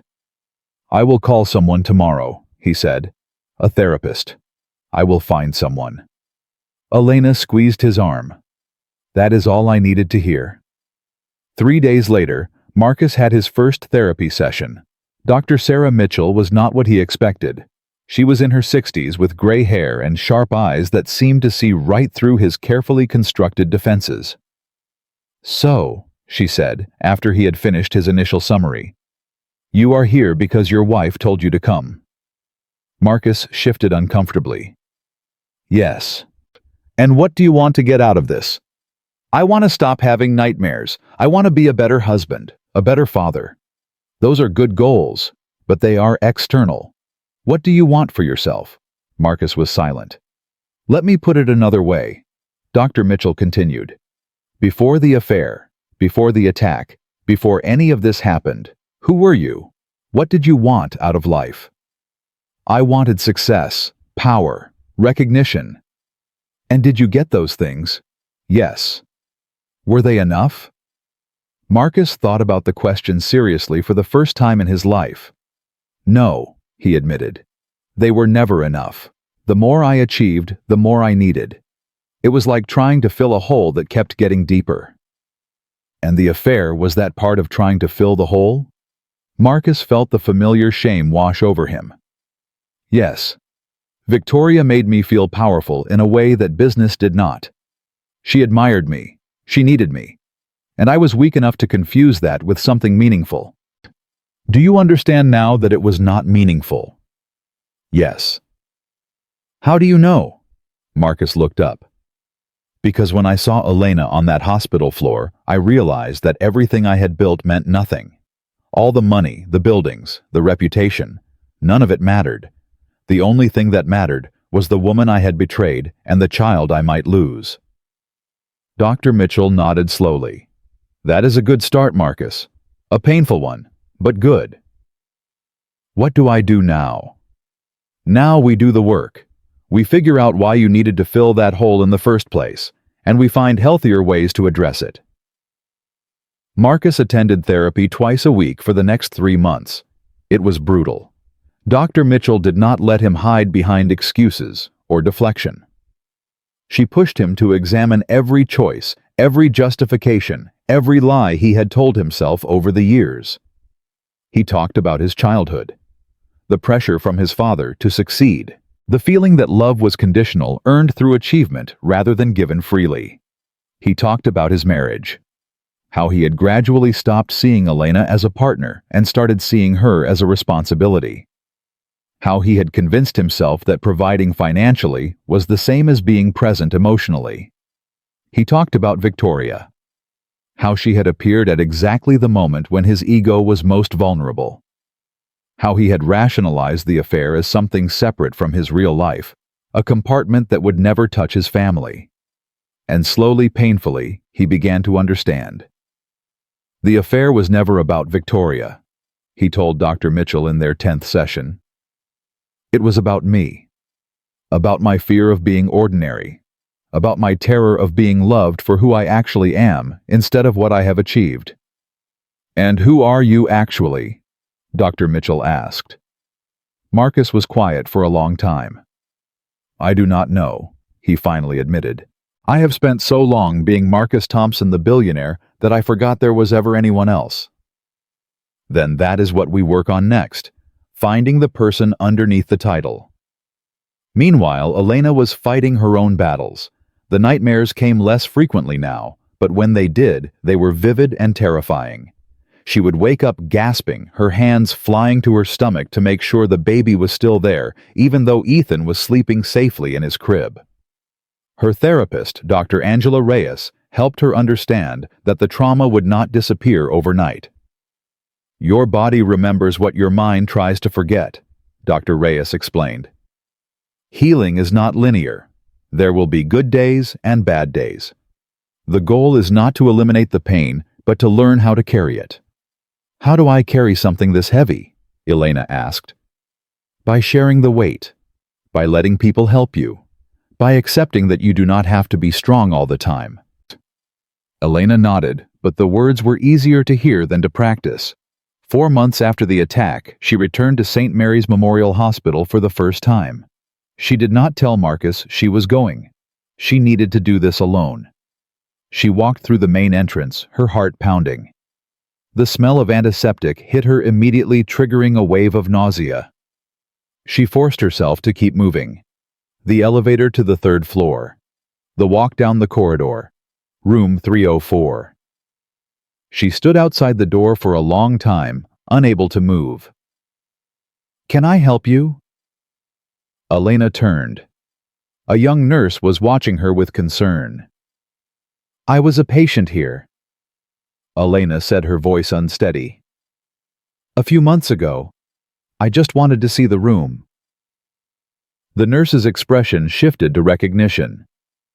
You are Elena Thompson. I was on shift that day. Elena's breath caught. I am so sorry for what happened to you, the nurse continued. We all were. How are you doing now? I am trying, Elena said honestly. Some days are harder than others. The nurse nodded sympathetically. Would you like me to go in with you? Elena considered the offer, then shook her head. No, I need to do this alone. But thank you. She pushed open the door and stepped inside. The room looked exactly the same. Same bed, same window, same tile floor where her blood had pooled. Elena stood in the center of the room, forcing herself to breathe. This is where it happened, she thought. This is where I almost died. But she had not died. She was standing here alive, healthy, with a beautiful son waiting for her at home. You did not break me, she said aloud to the empty room. You tried, but you did not break me. She stayed for 10 minutes, letting the memories wash over her without running from them. Then she walked out, closing the door behind her. On the way home, she called Marcus.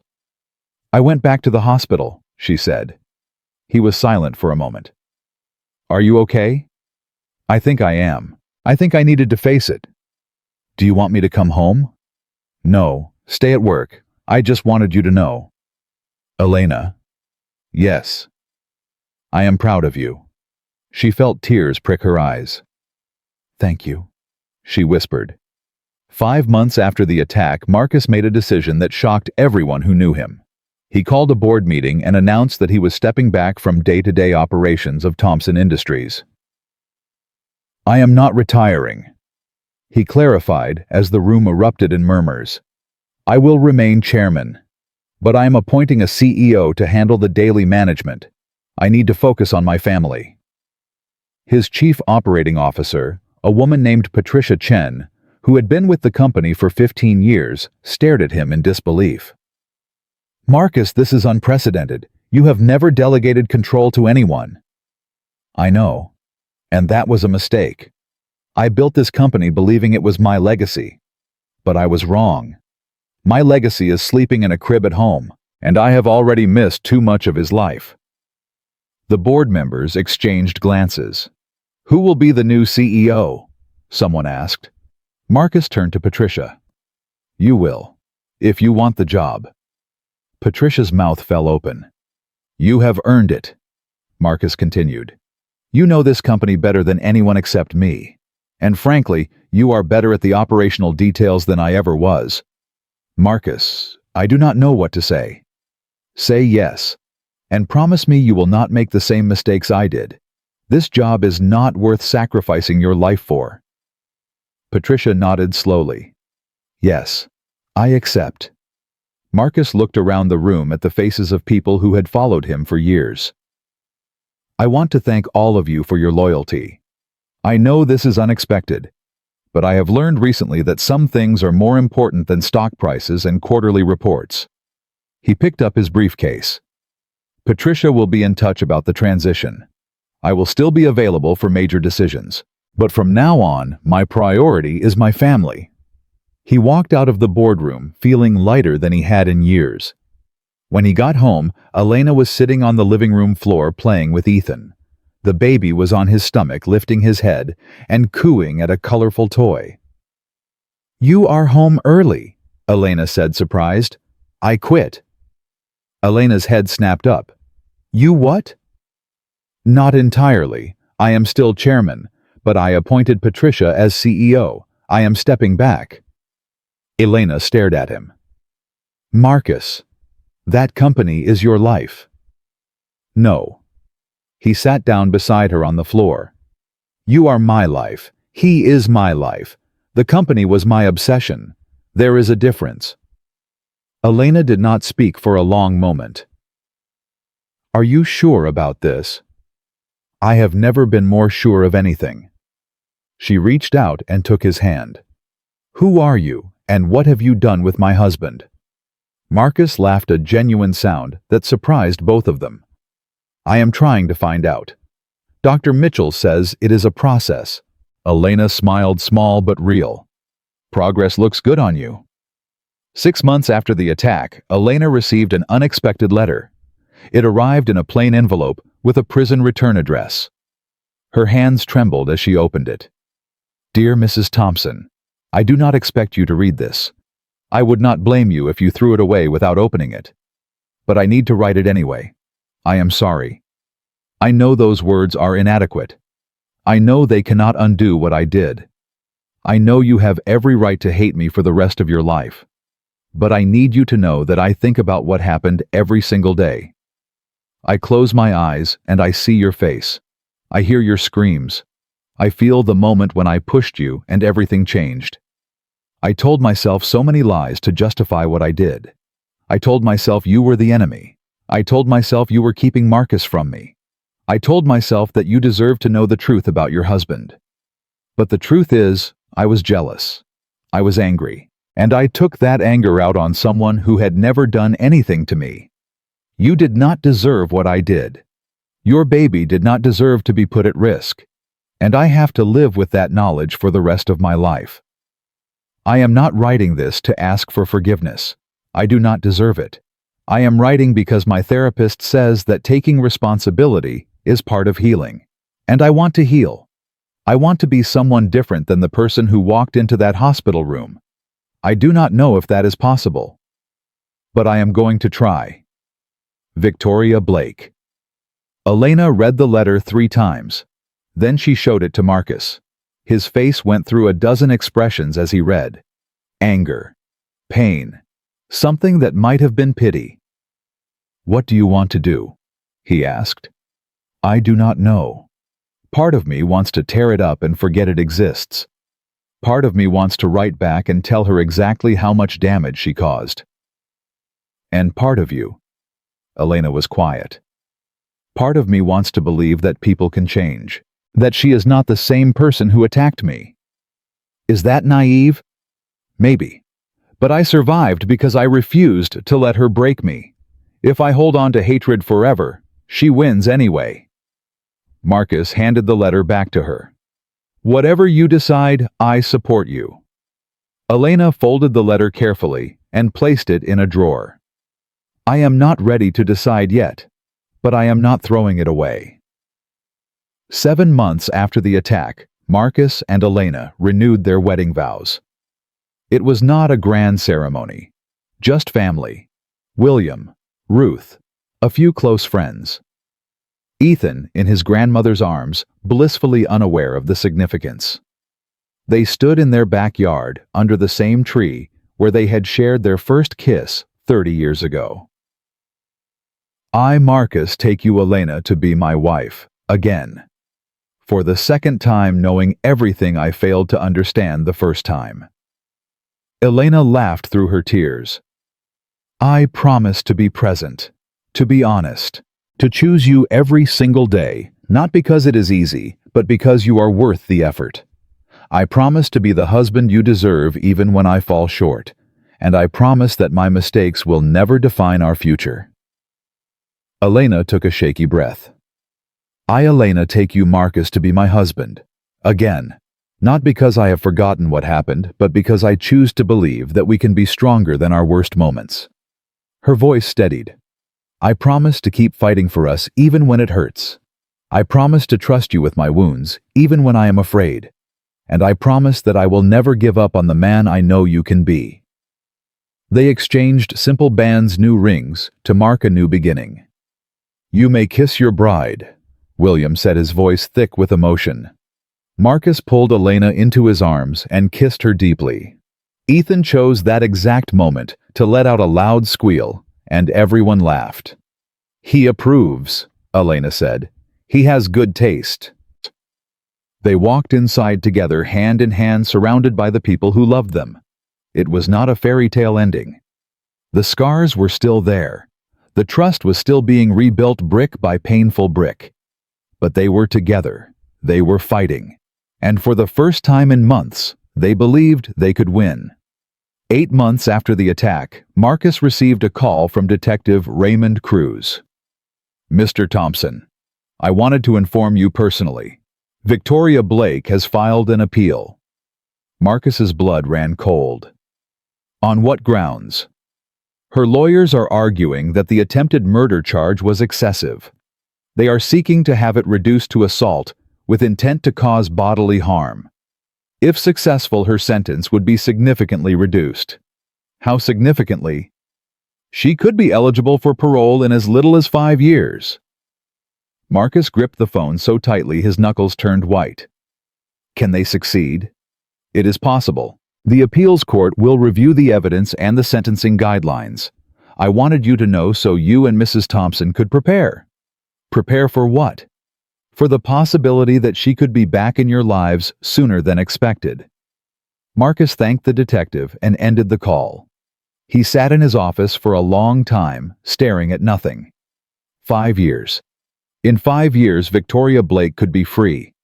Ethan would be starting kindergarten. Elena would be building her life, healing, moving forward. And the woman who had almost killed them both could walk out of prison and back into the world. Marcus picked up the phone and called his lawyer. I want to fight the appeal, he said. Every legal resource we have.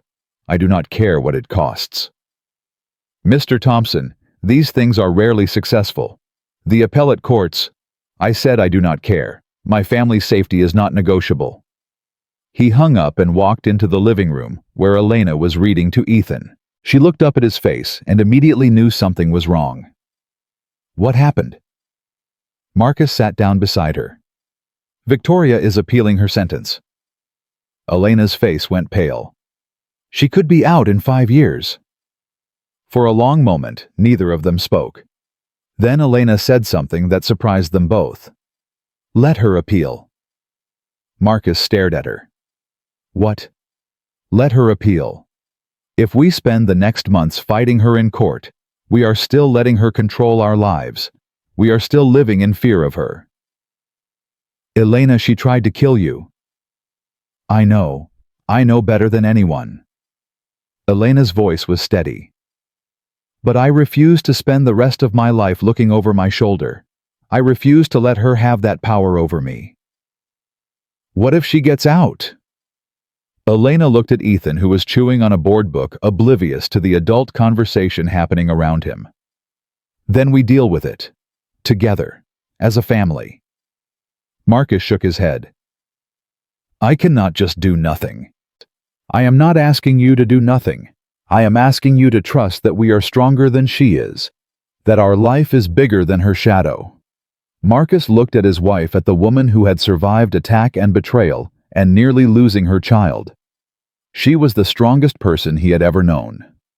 "Okay," he said finally. "We face it together." Elena took his hand. "That is all I have ever wanted." The appeal process would take months. The outcome was uncertain. But as Marcus sat with his wife and son watching the evening light fade through the windows, he realized something important. The nightmare was not over. It might never be completely over. But they had each other. They had survived. And they would keep surviving no matter what came next. That was enough. That had to be enough. The appeal hearing was scheduled for a cold morning in February, 11 months after the attack that had changed everything. Marcus woke before dawn, unable to sleep. He stood at the window of their bedroom, watching the city lights flicker against the darkness. In a few hours, he would face Victoria Blake again. In a few hours, the courts would decide whether the woman who had nearly killed his wife and child would be given another chance at freedom. Elena stirred behind him. "How long have you been standing there?" "A while." She rose from the bed and walked to his side. "You do not have to go today," she said softly. "The lawyers can handle it." "I need to be there. I need to see it through." Elena nodded. She understood. "Then I am coming with you." Marcus turned sharply. "Elena, no. You do not need to face her again. I faced her in that courtroom once before. I can do it again." Her voice was steady. "She does not get to control when I am afraid. That is my choice, not hers." Marcus looked at his wife. The woman who had survived being pushed to the ground while pregnant. The woman who had fought her way back from trauma and betrayal. The woman who had chosen to rebuild their marriage instead of walking away. "Are you sure?" "I have never been more sure of anything." They left Ethan with William, who had driven down from Connecticut the night before. The old man held his grandson tightly, his eyes telling Marcus everything words could not. "Come back with good news," those eyes said. "End this." The courthouse was surrounded by press. Word of the appeal had leaked, and the story that had captivated Manhattan a year ago was making headlines again. Cameras flashed. Questions flew. Marcus and Elena pushed through without responding. Inside the appellate courtroom was smaller than the original trial venue, more formal, less theatrical. 3 judges sat at an elevated bench, their faces impassive. Victoria Blake was brought in through a side door. She looked different, thinner, older. The year in prison had stripped away the last remnants of the confident woman who had walked into St. Mary's Memorial Hospital. She wore a simple gray dress, her hair pulled back severely, her eyes hollow. When she saw Elena, something flickered across her face. Recognition. Shame. Perhaps even fear. Elena met her gaze without flinching. The lead judge called the hearing to order. "We are here to consider the appeal filed on behalf of Victoria Blake, currently serving a sentence of 23 years for assault causing grievous bodily harm and attempted murder in the 2nd degree. The defense argues that the attempted murder charge was excessive given the circumstances of the case." Victoria's new lawyer, a sharp-faced woman named Margaret Hayes, rose to speak. "Your Honors, my client does not dispute that she committed assault. She has served nearly a year of her sentence for that crime. However, the attempted murder charge was a prosecutorial overreach that does not reflect the reality of what occurred." She paced slowly before the bench. Victoria Blake did not go to that hospital with the intent to kill anyone. She went seeking confrontation, yes. She made terrible choices, yes. But attempted murder requires proof of intent to cause death or grave risk of death. My client pushed Mrs. Thompson once. In a moment of emotional turmoil. This is not the action of someone attempting to commit murder. The prosecution responded through Assistant District Attorney James Morrison. "Your Honors, the defense asks you to ignore the medical evidence. Mrs. Thompson suffered a placental abruption that nearly killed both her and her unborn child. The trauma required emergency surgery. Both victims came within minutes of death." He turned to face Victoria directly. The defendant knew she was confronting a woman who was 8 months pregnant, She knew that any physical violence could cause catastrophic harm, and she chose to act anyway. That is the definition of creating a grave risk of death. The judges conferred quietly among themselves. Then the lead judge spoke. "We have reviewed the trial transcripts, the medical evidence, and the arguments presented in the appeal. This court finds that the attempted murder charge was appropriately applied based on the severity of the injuries and the foreseeable risk of death." Victoria's face crumpled. "However," the judge continued, "we are modifying the sentence structure. The assault charge and attempted murder charge will be served concurrently rather than consecutively. This reduces the total sentence from 23 years to 15 years, with possibility of parole after 8 years served." Marcus felt Elena's hand tighten on his arm. 8 years. Victoria could be free in 8 years. Margaret Hayes tried to argue further, but the judge cut her off. "This is the court's final ruling. The appeal is partially granted. The sentence is modified as stated." The gavel fell. Victoria was led away, her shoulders shaking with silent sobs. Outside the courthouse, the press swarmed again. "Mr. Thompson, are you satisfied with the ruling?" "Mrs. Thompson, how do you feel about the reduced sentence?" Marcus raised his hand for silence. "My wife and I came here today hoping for justice to be upheld. The court has made its decision. We accept it." A reporter pushed forward. "But she could be out in 8 years. Does that not concern you?" Elena stepped forward, surprising everyone, including Marcus. "I will not spend the next 8 years afraid of a woman who already tried to destroy me once. She failed then. She will fail again." Her voice was clear and strong. "My family is stronger than her hatred. Our future is bigger than her shadow. That is all I have to say." She took Marcus's hand, and they walked away together. In the car, Elena finally let her composure crack. 8 years, she whispered. Ethan will be 8 years old when she might get out. Marcus reached for her hand. "We will deal with it. Together. Like we said." I know we will. But sometimes I wonder if this will ever truly be over." "Maybe it will not be over," Marcus said slowly. "Maybe we will always carry this, but carrying something is not the same as being crushed by it." Elena looked at him. "When did you become so wise?" "I had a good teacher. Several, actually. Dr. Mitchell, William, you." Elena leaned her head against his shoulder. "Take me home. I want to hold my son." 2 years passed. Ethan took his first steps on a sunny afternoon in Central Park. Elena cried. Marcus forgot to record it on his phone, but he never forgot the look on his son's face as he wobbled toward his parents. "Dada!" Ethan shouted triumphantly. "Dada, look. I see you, buddy. I see you." Marcus swept him up and spun him around, the boys' laughter echoing across the grass. Elena watched them, her heart fuller than she had ever imagined possible. 2 years since the attack. 2 years of therapy and hard conversations, and slowly rebuilding what had been broken. They were not the same people they had been before. The old Marcus, the one who prioritized work above everything, was gone.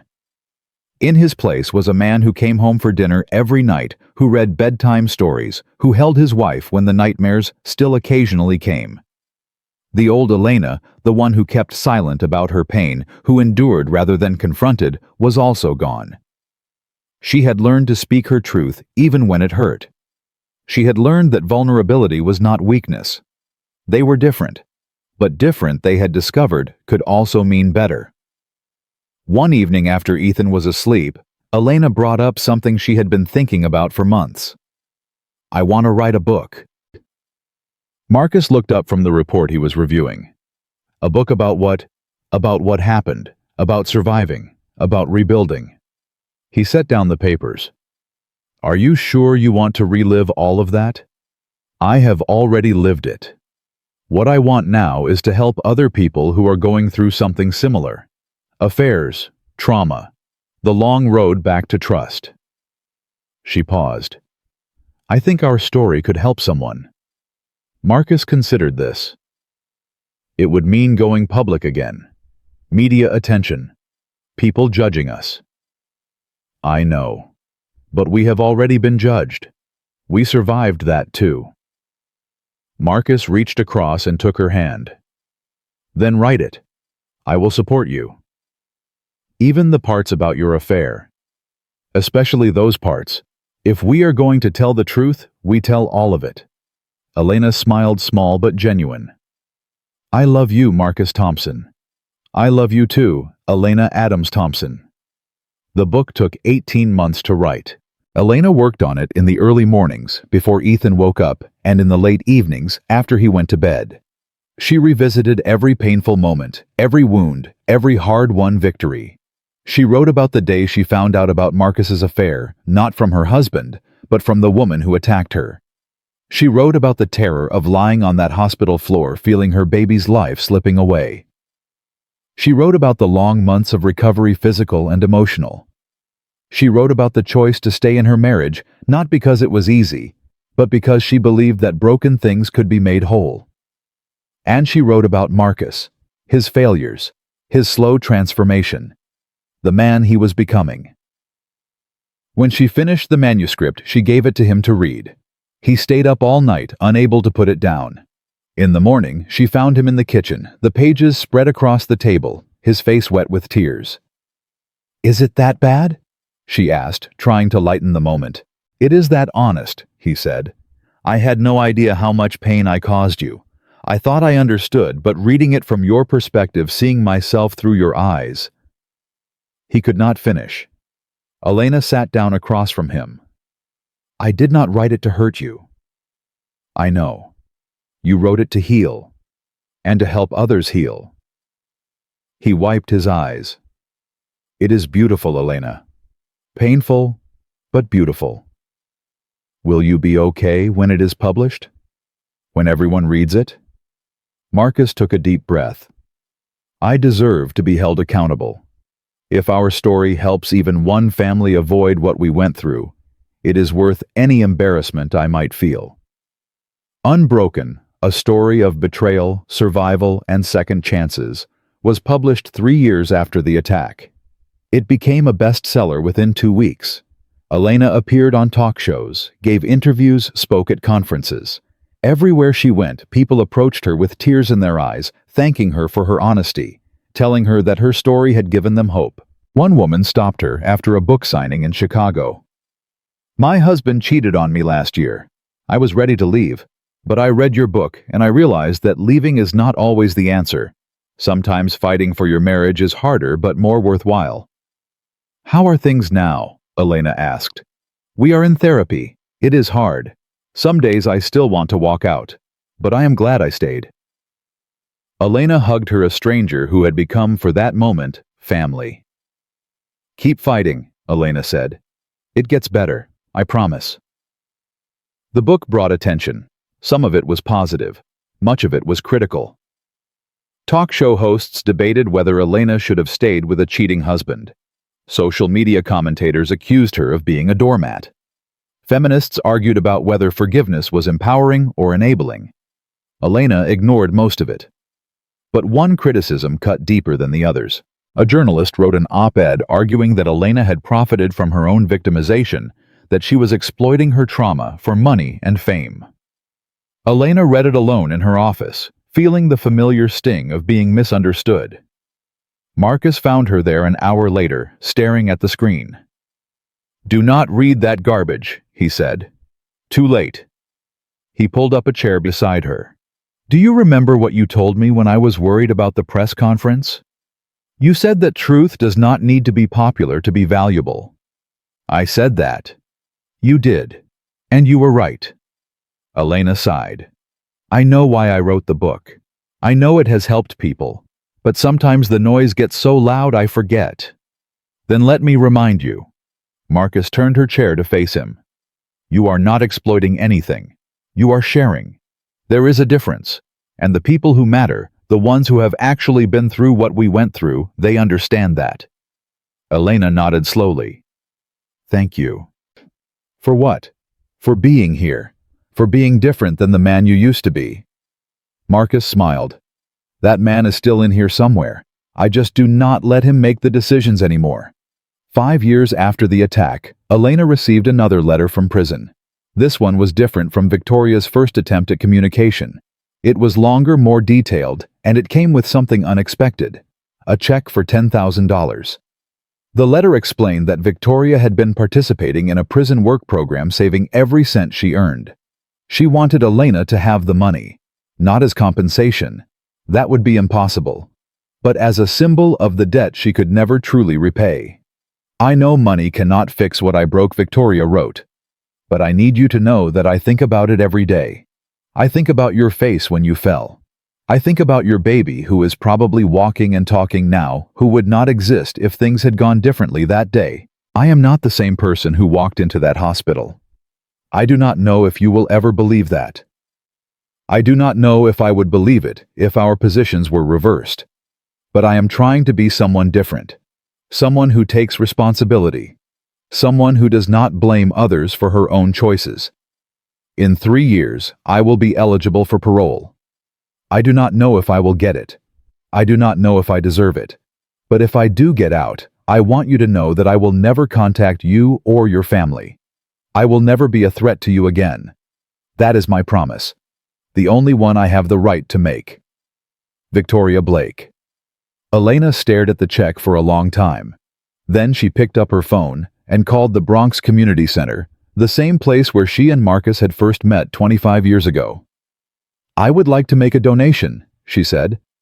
$10,000 for the family housing program. She donated the money in Victoria Blake's name. When Marcus asked why, Elena's answer was simple. Because holding on to hatred was poisoning me. And because maybe somewhere in that prison, the woman I have been hating is becoming someone new. I cannot forgive what she did, but I can choose not to let it define the rest of my life. Marcus was silent for a moment. You are a better person than I am. No, I am just tired of carrying anger. It is too heavy. 7 years after the attack, the parole hearing was scheduled. Elena was notified by the victim's liaison office. She had the right to attend to speak to advocate against release. She chose not to go. Marcus was stunned. You do not want to fight this. What would fighting accomplish? I would stand in front of a board and relive the worst day of my life, and they would either release her or they would not. My presence will not change the outcome. But do you not want her to stay in prison? Elena thought carefully before answering. I wanted justice. I got it. She has served 7 years for what she did. That is more than most people who commit assault ever serve. She tried to kill you. And I survived. I survived, Marcus. I am here with you, with our son, with a life I never imagined I could have after that day. She took his hands. If I spend the rest of my life focused on her punishment, she wins. She becomes the center of my story, instead of a chapter I overcame. Marcus struggled to understand. So you want her to go free? I want to be free, and I cannot be free if I am still chained to what she did. The parole board met without Elena's presence. 3 days later, the decision came. Victoria Blake was granted parole. The news hit the media immediately. Commentators debated. Social media exploded. Some praised the board for recognizing rehabilitation. Others condemned them for releasing a would-be murderer. Elena read the headlines once, then closed her laptop. That night, Ethan crawled into his parents' bed, complaining of a bad dream. What was the dream about? Elena asked, pulling him close. A monster was chasing me, but then Daddy scared it away. Marcus ruffled his son's hair. That is right, buddy. Monsters do not stand a chance against this family. Ethan fell asleep between them, his small body warm and trusting. Elena looked at Marcus over their son's head. This is what matters, she whispered. Not her, not what happened. This. Marcus nodded. This is everything. 1 year later, Elena was speaking at a women's shelter in Brooklyn when she saw a familiar face in the back of the room. Victoria Blake stood near the exit wearing plain clothes, her hair shorter than Elena remembered, her face marked by the years she had spent behind bars. Elena's heart stopped for a fraction of a second. Then she continued her speech without missing a word. After the event, Victoria approached her cautiously. "I should not be here," Victoria said, her voice barely above a whisper. "I know that, but I saw your name on the poster, and I needed to see you one more time." Elena stood very still. "Why?" "Because I needed you to see who I am now. Not the woman from the courtroom, not the woman in the prison letters. The person standing in front of you right now." Victoria's eyes were wet. "I volunteer at a shelter in Queens. I help women who are in crisis. Women who are making the same mistakes I made." She swallowed hard. "I cannot undo what I did to you, but I can try to prevent others from going down the same path." Elena studied her face. The arrogance was gone. The entitlement. The desperate need for validation. What remained was something Elena had not expected: humility. "I did not come to ask for forgiveness," Victoria continued. "I know I do not deserve it. I just needed you to know that your survival meant something, that watching you rebuild your life, your marriage, your family, it showed me that destruction is a choice, and so is creation." Elena was quiet for a long moment. Then she said, "I do not forgive you." Victoria nodded, accepting. "But," Elena continued, "I am glad you are trying to be different. I am glad something good is coming from all that pain, and I hope you continue." Victoria's tears spilled over. "Thank you." "Do not thank me. Just keep doing the work."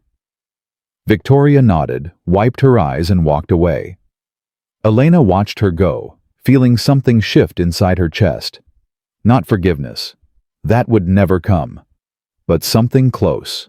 Closure. The day Ethan turned 8, Elena and Marcus threw him a birthday party in Central Park. Friends came. Family gathered. Ethan ran through the grass with children his age, laughing, shouting, utterly alive. Marcus stood beside Elena watching their son. 8 years, he said softly. "I know, babe. 8 years ago you were lying in a hospital bed fighting for your life, fighting for his life." Elena nodded. "And now look at him." They watched as Ethan scored a goal in an impromptu soccer game, his fists raised in triumph. "We did it," Marcus said. "We actually did it." Elena turned to face him. "We are not finished. We will never be finished. Marriage is not a destination, Marcus. It is a practice." "I know, but today, right now, I want to celebrate how far we have come." Elena smiled. "Then celebrate." Marcus pulled her into his arms and kissed her right there in the middle of the park in front of everyone. Ethan saw them and made a face.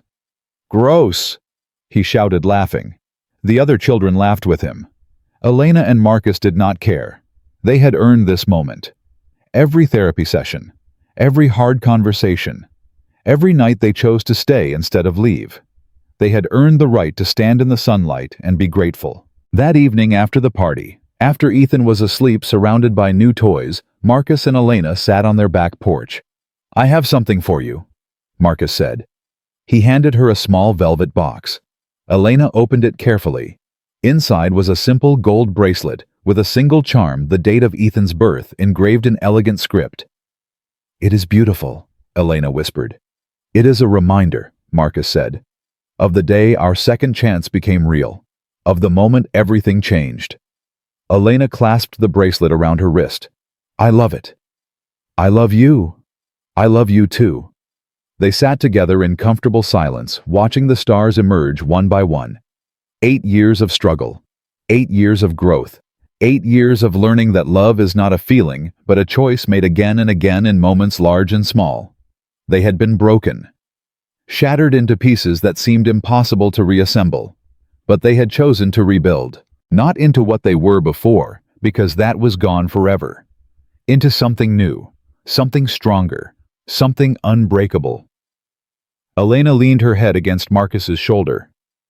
"No regrets?" she asked. Marcus considered the question seriously, as he always did now. "I regret the pain I caused. I regret the trust I broke. I regret every moment I made you doubt your worth." He paused. "But I do not regret the journey that brought us here, because here is where I finally became the man I was always supposed to be." Elena smiled. "Good answer." "I have been practicing." She laughed, the sound carrying into the night. Somewhere across the city, Victoria Blake was teaching a crisis intervention class at a community center. Somewhere across the country, a woman was reading Elena's book and finding hope. Somewhere in the future, Ethan would grow up and learn his own story, and he would understand that his parents' love was forged in fire. But tonight, none of that mattered. Tonight, there was only this two people who had almost lost everything sitting together under the stars, grateful for every breath, every heartbeat, every second chance. The story of Marcus and Elena Thompson was not a fairy tale. It was not a story of perfect people making perfect choices. It was a story of broken people choosing to heal, of failures transformed into lessons, of love that refused to die even when it had every reason to. And that in the end was the greatest story of all. Because hope is not naive. It is built through action. Because peace is not silence. It is honesty practiced daily.